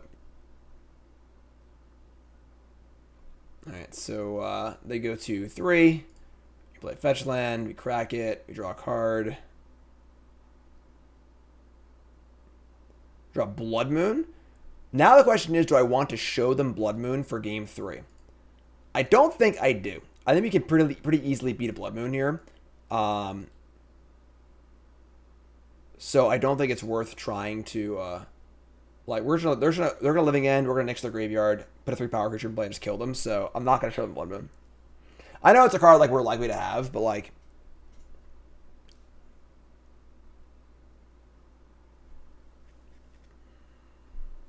yeah, we're gonna win this game anyways. Just don't show it to them. We had enough stuff there. We had enough stuff. All right, so that was a better game. Obviously, everyone went to sideboard and better cards. MTG misplays. Boy, am I glad you're here. You found the right place to be. What's up, misplays? Thanks for the sub. New sub. What's your name? Where are you from? Welcome, my friend. All new subs. Join me Discord. All right, best place to be. And of course, if you don't know how it works here, all right, I am a full-time content creator. This is my full-time gig. All I do is play Magic for you fine folks. YouTube, Twitch, Twitter, articles, coolstuffinc.com, you name it. And the best way to support me is what just happened. $5 a month here on Twitch or $5 a month on the join membership button on YouTube. You get tons of perks for doing so. You get access to my Discord, which is the best place to hang out with me and all the pile drivers. You get a holiday card every year. It comes with a signed token and a random couple foils. You get what else do you get? We do free contests every like football and hockey seasons for like fantasy and stuff like that. Tons of stuff for being a sub. Only $5 a month.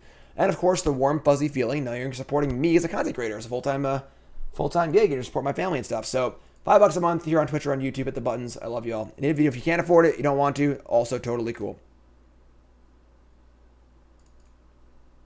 So get a forest here. Play a sprawl. Our hand's actually pretty bad. I was talking and kind of just didn't really notice how bad our hand is. We don't have any of our good cards in this matchup, so hopefully we draw well. Getting stomped to finish your own Titania forced from the reasons I want to play Modern. Yeah, Modern's a fun format. Modern's great, for sure. We're drawing to a lot of cards here. We're drawing to Endurance. We're drawing to Blood Moon. We're drawing to Seasoned Pyromancer. Kiora would be pretty good. We're drawing to a lot of stuff here, so. There you go. There's a Blood Moon. And we are going to get, I think it's a Forest. Pop up on Blood Moon here. Just tuned in, kind of confused with what's going on. So if you're new to Modern, opponent's playing a combo deck based around a mechanic called Cascade. What Cascade does is it allows you to flip cards from the top of your deck until you hit a card that costs less than the Cascade card, and then you can play it for free. There's a card that costs, you can't cast it, has no mana cost, called Living End, that basically swaps the graveyard and play. And normally you have to suspend it, but they get to just cheat and cast it for free. And then they bring all their creatures back and kill all their creatures in play. So they play cycling creatures, and then they bring them all back, and then that's the stick. Unfortunately, they said they had Force Negation for our Blood Moon. This deck got really, really good because it was already good Force Negation. They also had Subtlety. They just have so much they can do. Like, I don't think we ever could have beaten their hand here. Like, they just had turn 3 combo with Force Negation backup. There's not much you can do. Misplay says, hey, Jim, long-time lurker. My name is Champagne. I'm from the PNW. I don't know where that is. What is that? Playing on since Murder and Siege. Favorite card is Winona. Want some more Pioneer cards? I played Pioneer today as part of the Mob Monday Showdown. So, just play Graveyard Hate? Well, yeah, I mean, we didn't draw it, you know, so what are you going to do? So, yeah, we're just dead. I mean, I probably should have mulliganed this hand. I just was talking and didn't, like, the hand looked fine from, like, you know, I'm just sort of, like, half paying attention point of view. But for this matchup particular, I think this hand was pretty bad. We should have just mulliganed. So, what are you going to do? Pacific Northwest, got it. So, yeah, what's up, Ross? So, yeah, I mean, definitely not ideal. It does feel like a bad matchup in game 1, like really bad. And then we do have tools post board, but if they have like their hand, like a hand like that, I mean, like, there's not a ton we can do. You know, whether if they have subtlety for endurance or force for Blood Moon. So what are you gonna do? 2-2. Now we've lost to Murktide Regent and Living End, and going for a winning record here. See if we can pull that off. And again, you missed the Mob Monday Showdown. Where's the graphic for it? It was a lot of fun. I had my former teammate on, Brennan, and we had a great matchup. No spoilers, but we played Historic, Modern, and Pioneer, Goblins versus Golgari. Goes up on YouTube this evening. Check it out. All right. What's the appeal of Obosh in this deck? Pitching to Fury is very, very real. And then any Companion's good. Companions are insane. Like, it's just a free card. This deck makes a lot of mana. If you flood, you get a Companion. Now you have a super real threat, you know? And it's not like we're giving up too much to play this mana curve. There aren't many cards you want to play at 2 or 5 or 2 or 4 mana anyway. So, Companions are just really, really good. You know, the cost is very low. The cost is very low.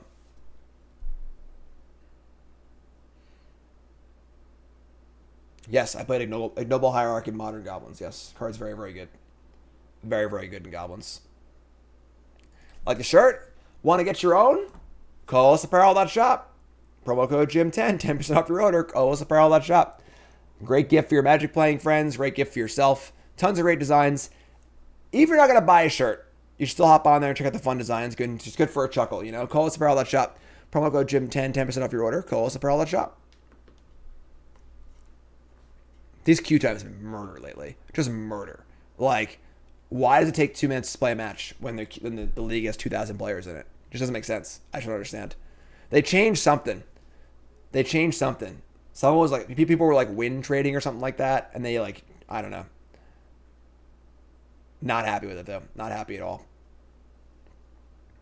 Killer downtime. Just killer downtime. Are you kidding me? Are you kidding me? Are you kidding me?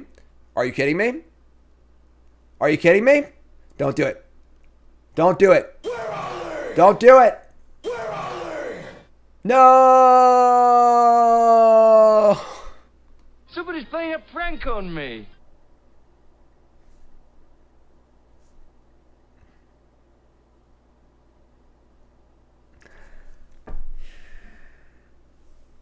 You know what I think? I think someone who works on Magic Online is watching a stream right now, and they're like, play the Barter Cow deck. Arena can't win a game. It's definitely not like an amazing deck, but it definitely, I win about half my games with it, I would say, or half my matches. There's videos of me playing it on my YouTube. You can go watch it and watch me win with it. It's certainly a pretty wacky deck for sure, but why does it restart the queue instead of putting you in the front? Why does Magic Online... If you missed it in the Mob Monday Showdown, on Magic Online, God Pharaoh's gift is currently bugged. It did not give my Goblins haste. It didn't affect the match, but yeah. Just Magic Online, you know? Appreciate y'all hanging out with me, though. Appreciate y'all hanging out with me and being patient. You know, we understand that our Magic softwares are not perfect. My opinion, the best budget modern $200. The best budget modern deck for $200. I don't know prices very well. On the play for match number 5 here, I want to take this one down. All right. I'm not happy about our 2 losses previously. Our hand is the nuts. The nuts. Let's go. This hand is everything we ever wanted. How does that bug exist? I have no idea. All right, I don't make the bugs. I just report them when I play against them. Let's go. Courtyard. Grief. Oh my god. Well, our hand was the nuts.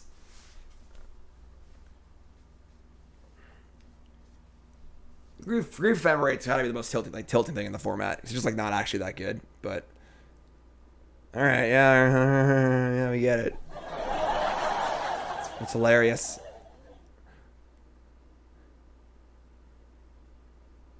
So we'll end up with like our hand's still really good, honestly. Even -2 good cards, our hand is good. Like, we just cast Pyromancer here, like whatever, you know. Sure, so we draw. And it's going to be another Arbor Elf. So we just fire it up here, you know, whatever. I think the Grief Ephemerate deck just loses far too many times when it has the nuts like this. It's just, like, not good enough. Modern decks are pretty robust, you know. That was fun. That was a good draw. That was good. I guess they get the other card, whatever. So it's gone. But still. Do it again, sure, whatever. We got Obosh, we got a board.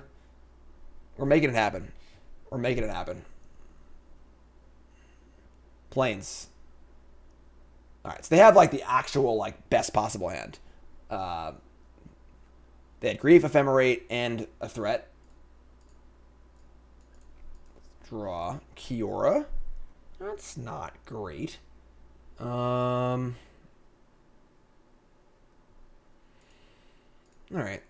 Seasoned Pyromancer.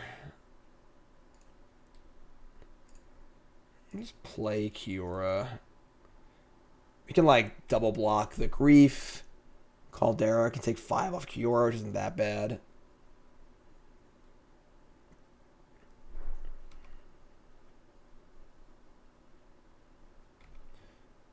Sure. It's going to go for Kiora, sure. So please draw a 5-drop, basically. Draw a card that will draw me cards. Drawing Titania here would be the absolute nuts, but...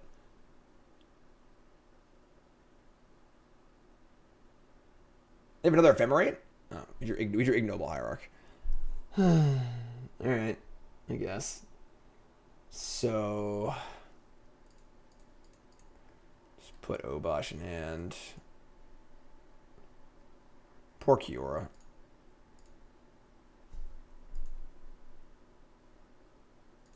Poor Kiora.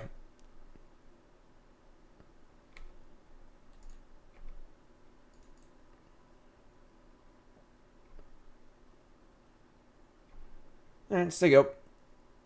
I guess we could like untap Pyromancer. This is gonna die anyway. It's never taking 1 damage, so I might as well just untap it.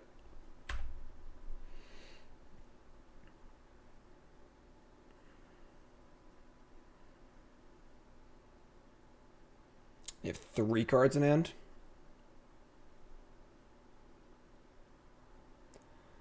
Emeria Shattered Skyclave tapped. Okay.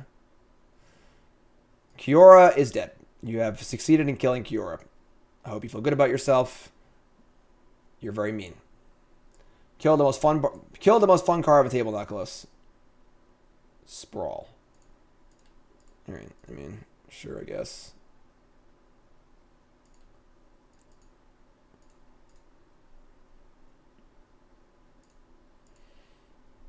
The old Obosh.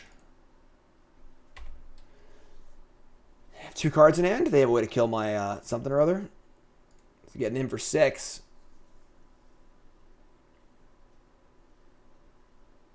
Don't look like it. They have Ephemerate again? Oh my god.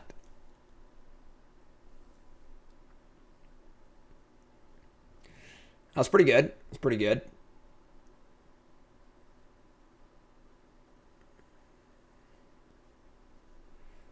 So they have Batterskull 2.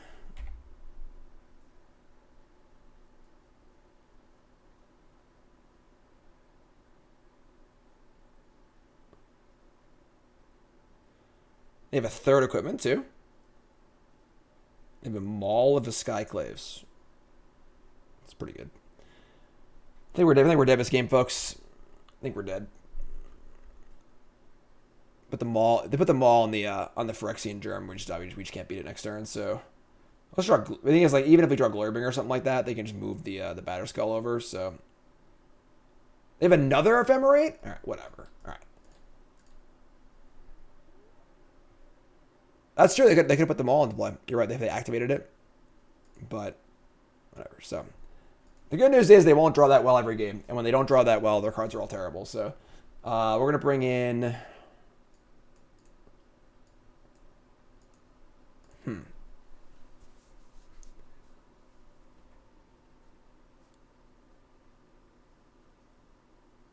Is this a Blood Moon matchup? Might be. Honestly, it might be. I think that Fury isn't really that good. I'm not, like, super excited about Fury. I like the Planeswalkers. I honestly wouldn't mind, like, shaving a land, maybe.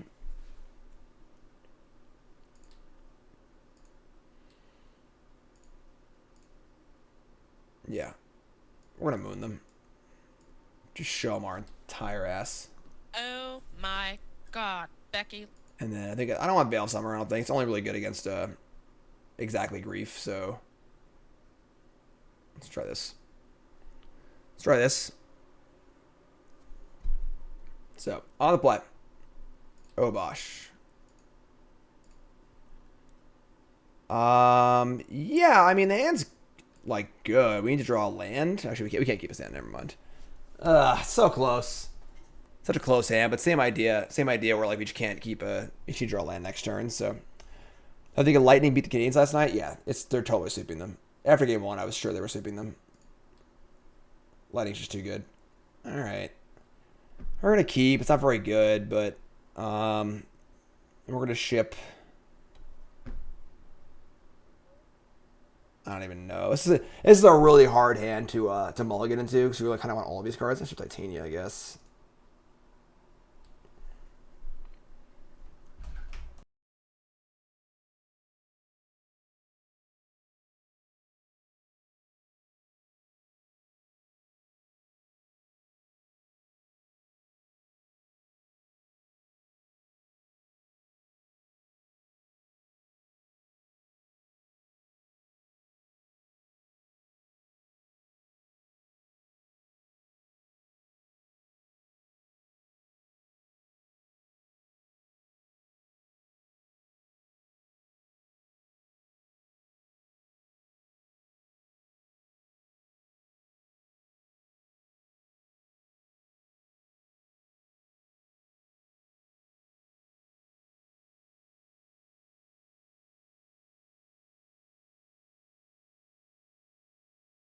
Sorry, folks. Really hungry.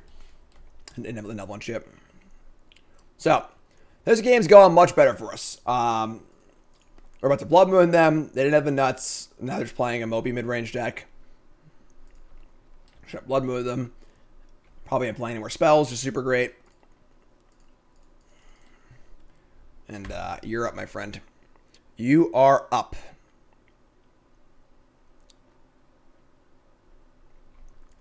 Suppose they can cast Batterskull on 5. That is true, but Yavimaya, Cradle of Growth. Alright, so we're going to discard our hand here, just Pyromancer. Magus redundant. Bolt is fine, but whatever. We draw Arbor Elf Foothills. Not the best. Not the best. I believe the Mets are in first place, but faltering a little bit, I believe. I don't follow baseball too closely, Oz, but it's the best I got for you. I'm really hungry. Agadim the Undercrypt. They're playing a pretty interesting amount of mythic double face lands. We draw Kiora. Alright. I mean, they are going to get us Batterskull next turn, I suppose.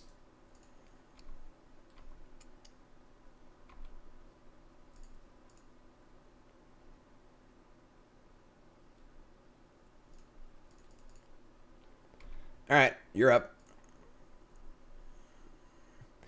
If we lose this Batter Skull, I'm going to be really sad. Like, really, really sad. I didn't forget. I know. I remembered him. All right, so we do have his Obosh and another Pyromancer. All right, so we're one short on playing Obosh and Pyromancer. That's fine. So play Obosh, attack with the Pyromancer, and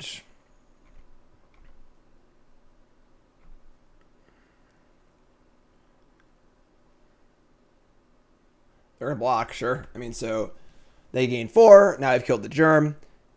Up, they have Solitude. Oh my god, what a blowout.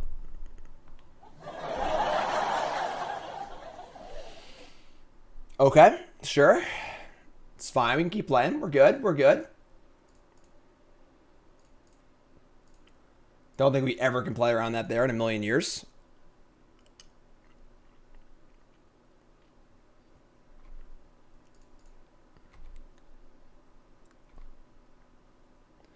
Untap. Draw. Hierarch, sure. Pyromancer, sure. Draw 2. Lightning Bolt, Domri. The deck list, I just don't have it for you, unfortunately. I'm in between the deck things. I put the Mod Monday stuff on Twitter. So you can find it in the 5.0s on Magic Online. Cavedan played it. All right, and we're going to untap a land. And untap another land. And play Domri. And then pumps all our stuff too. That's pretty cool. And then I guess we're gonna like attack. So we get the block. They could always bounce the Germ and then replay it again next turn.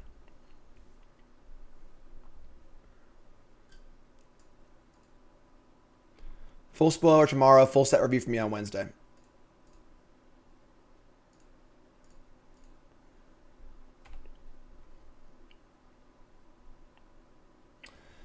So they have the ability to just bounce Batter Skull and recast it, which is fine. You know, we are just drawing to any one of our big creatures, hopefully. They didn't do it? They didn't bounce it? What? Alright, sure. Heath, alright, sure. I mean, we have a Pyromancer also. So we'll end step flashback Pyromancer. Not sure why they didn't do that last turn, but you know, it's fun. It's a thing. Play that. Yep. Pyromancer. I didn't plus Domri. That's true. I didn't plus Domri. You're right. When you're right, you're right. When you're right, you're right. All right, so untap. And we suck. I suppose we can just attack with everything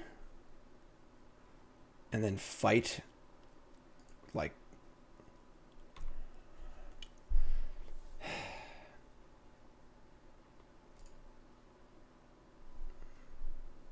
whatever.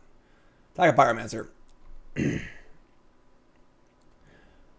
probably need to draw a spell to close this game out, but they make some mess, make some stuff. Add a mana, just so you go. And set, make more tokens. Oh, they drew a Plains. They're back in the game, folks. What? Inconceivable! Tempest of Light? What?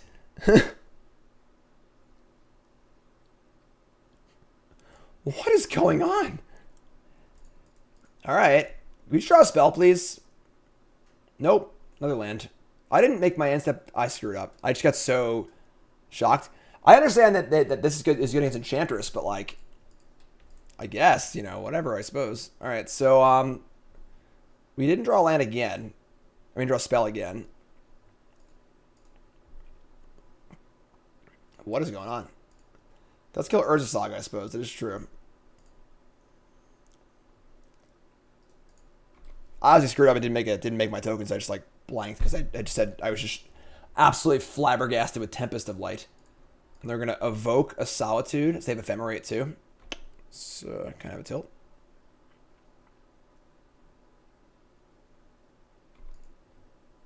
Charming Prince.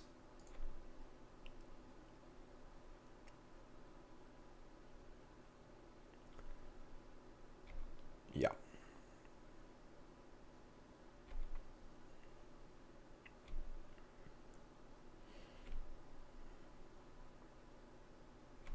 Okay, so I mean that's like fine. We just already activated this. God damn it! I played this game like crap. I'm sorry. I'm really hungry, folks. I'm sorry. I played this game like absolute garbage. I should not plus this. I'd have been able to fight it post combat. Yeah. I'm just really hungry. I'm sorry, folks. Which would obviously would have been insane for us because then this would be dead. They couldn't ephemerate it again. They couldn't batter skull it. So like, just a huge punt.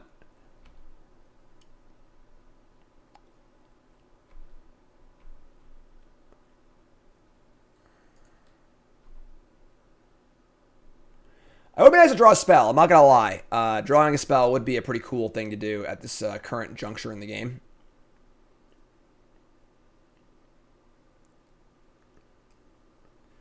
Hard cast Grief. Yeah, I mean, we have no spells in our hand, obviously. We want to keep fetches up for drawing Titania. But we're going to fetch, obviously, to get a Pyromancer, so...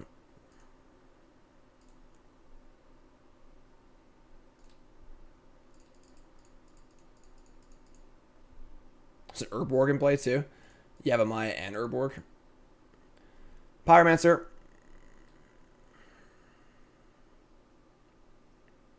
Alright, we're going to draw a spell this turn.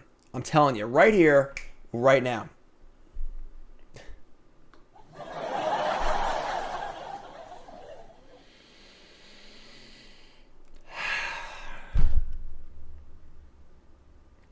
You're really killing me, you're small, so you're just killing me. Just killing me. Alright.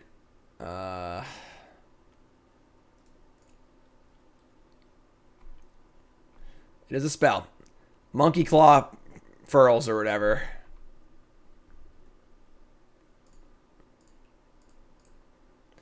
Fight the menace creature.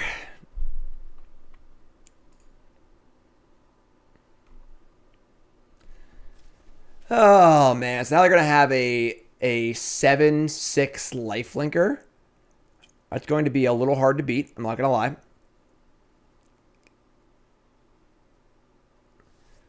We draw Titania at any point. We'll just draw a million cards and make a million 5/3, which would be totally fine. So we can, the second part is we can like still win this game, like, you know, despite all these things going wrong for us.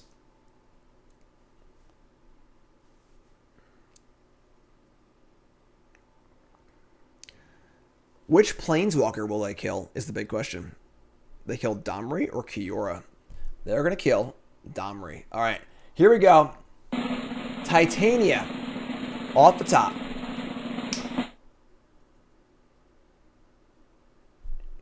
That wasn't bad. That wasn't bad. I can't really complain about that one. It's probably like the second best. Not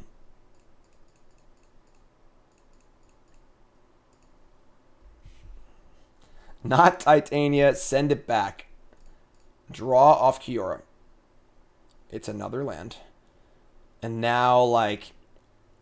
I mean, obviously, Exerting doesn't do anything.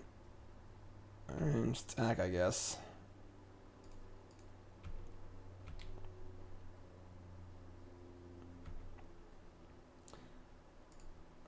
Alright. I mean, you're up. I suppose I could, like, untap Glorybringer and, like, attempt to triple block. That just seems awful. We'll just let Kiora die and then draw. I guess if I let Kiora die and then... I draw Titania, it's pretty bad, but like drawing Titania if I win the game anyway, so draw a card.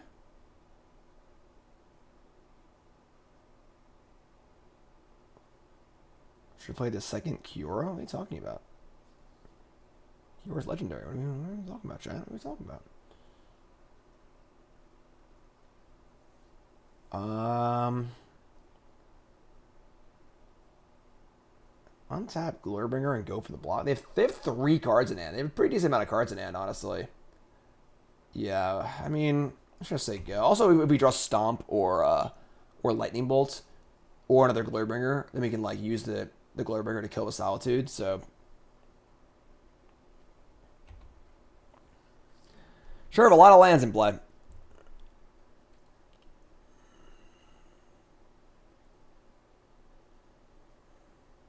What are they freaking Tempest of Light in their deck?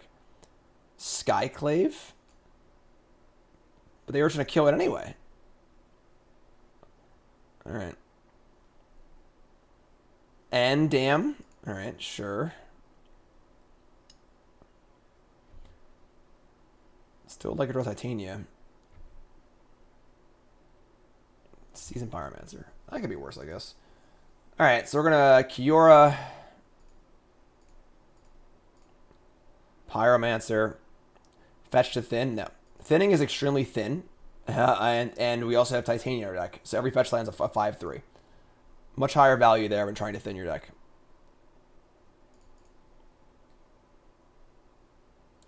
Why not untap even though you're not blocking? I guess like you're right because the loyalty on Kiora probably didn't matter. So I think you're correct. I think we probably should have untapped the Glorybringer even if we're not going to block.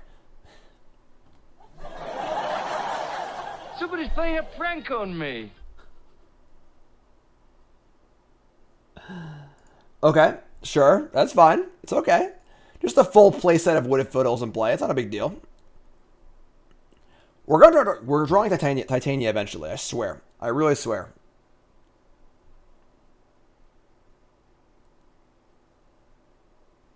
Full playset.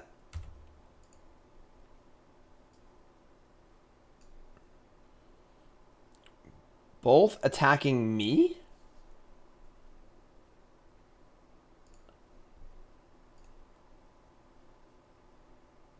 Huh. I guess I'll block. I mean, they really feel like that's strong about attacking me. I still got 4 Titania in there, you know? We're going to make many, many 5/3s if we draw Titania. They're going to Malakar Rebirth. Oh, my God. They're having the time of their life over there. They must have the biggest shit-eating grin on their face. We keep walking into all of our little traps. Ugh. That's disgusting. Probably could have seen that one coming, I guess. It's kind of a weird attack. Ugh. Also makes sense why they didn't attack the Kiora. So I could have figured that one out. I should have figured that one out.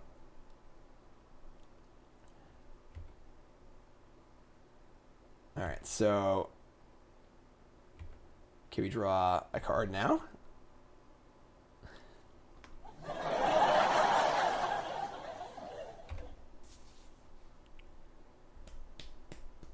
This is a Gruul Titania deck. You wouldn't believe it, but we have 4 Titania in our deck. We also are playing we're playing spells too. You wouldn't know it. You wouldn't know it, but we are.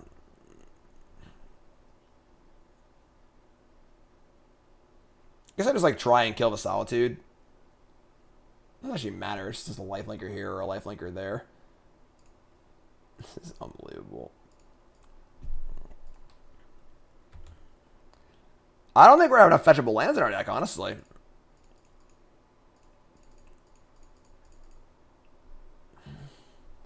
Come on now. This is the turn. This is the turn. Right here, right now. Boom. Titania. Boom. Titania. Oh. Oh, it's Lightning Helix! Oh my God!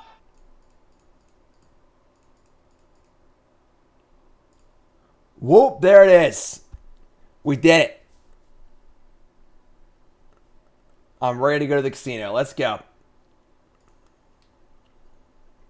Lucky draw. Lucky. I'm just so lucky. It's just sick. It's sick how lucky I am, you know? Now, I think the real question is, do we actually have 8 fetchable lands in our deck? That's like the real question. They're going to maul their freaking Solitude? Ugh.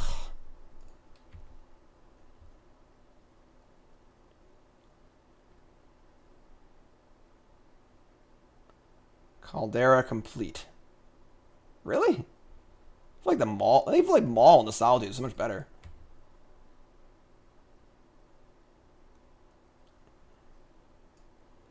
I guess they can like Batter Skull the thing next turn.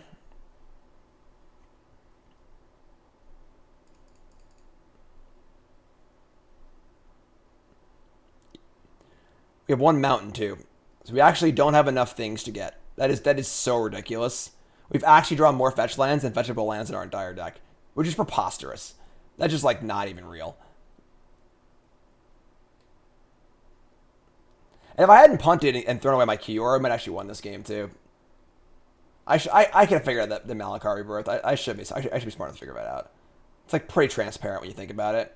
Like, why would they attack with Skyclave? Why would they only attack me and not the Planeswalkers? It all makes sense if I just like really puzzled it out. I just did no such thing.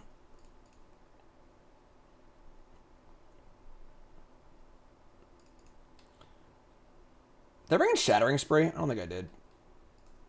I just wanted the Blood Moons. That was probably a mistake also. I think I've played this match very poorly. I think I've sideboarded very poorly.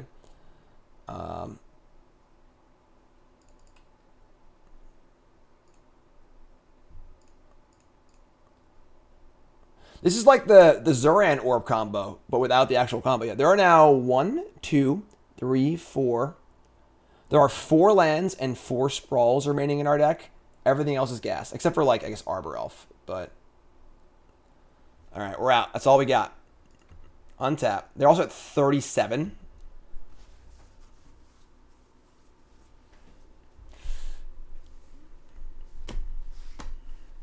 Well, that's about time to be hitting the old dusty trail. I'll see everyone later. Thanks.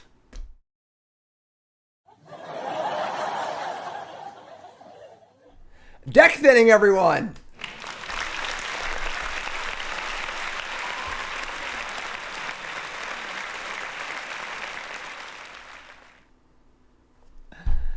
If I attack with all my 5/3s, is that even good? No fetchable lands left. I mean, they're just going to Caldera complete next turn and then put the Batter Skull on it. And I'll have a 9 lifelink. Oh, that's true. I could crack them. You're right. I screwed up. You're right. I could have made 2 more 5/3s. Totally correct. In which case I should, yeah. That would have not been the game, though. This is trading. So they get that and that. They take 20. They're 37, you know?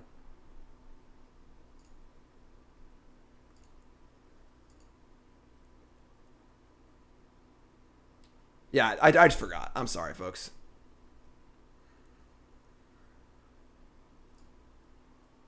Yep.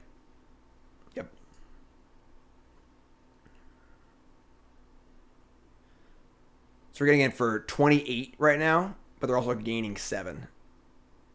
See, I would have had 2 extra. They would have been at 6. It wouldn't have actually like swung the game, I don't think. They're about to gain a whole bunch more life too, but we'll see what happens. I mean, they're going to deal 9.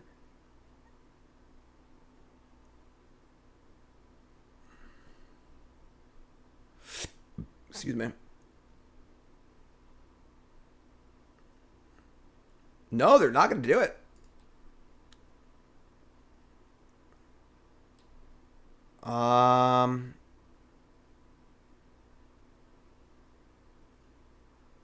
I guess I'm going to kill this.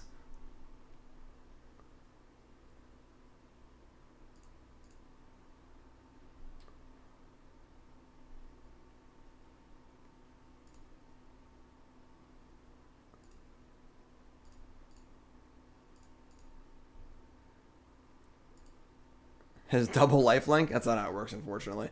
Or fortunately for us. Lifelink does not stack.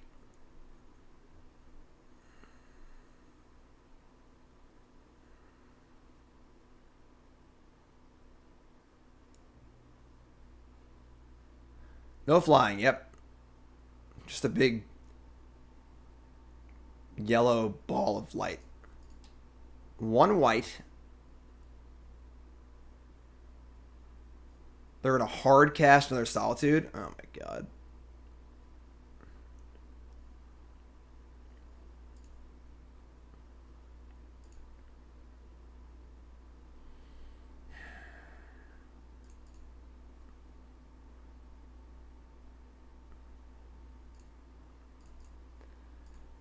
What are we drawing to here? Like, they have a Maul in their hand too, don't they? Was that last game? That was last game. All right, they're at 23.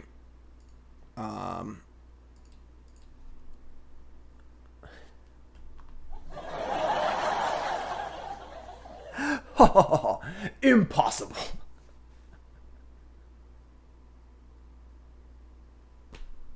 There aren't actually any left, right? I think it's actually the last fetch land.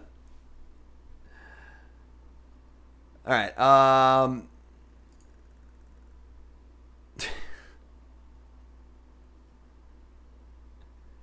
I'm just sending everything. I don't even know it. Whatever. You figure it out. They have like 10 points of life gain here.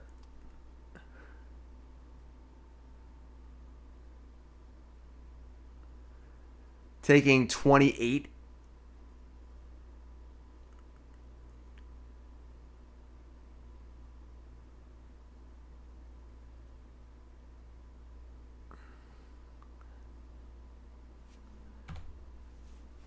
Why did they put in Caldera and block with it? They don't have more Ephemerate, do they? They have Undying Evil. Oh, great. All right, sure. Oh, I didn't play a land. Ah.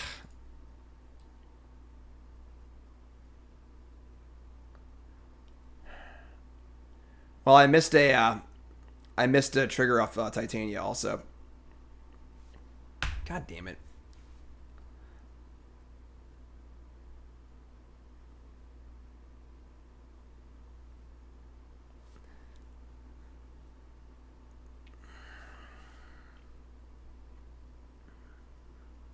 Trying to play this game so bad. Like, we have another 5-3 in play. And they have Caldera. They can put Batterskull on it.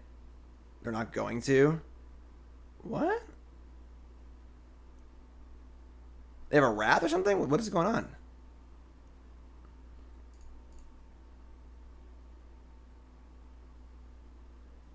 I guess I might as well block, right? I mean, this is indestructible too, right? So they're going to like Wrath or Dam or something like that. And then they're at 21. And they're going to have Caldera and Batterskull in play. This is why you'll never be a pro Magic player again. Passive-aggressive ellipsis. D-Stern.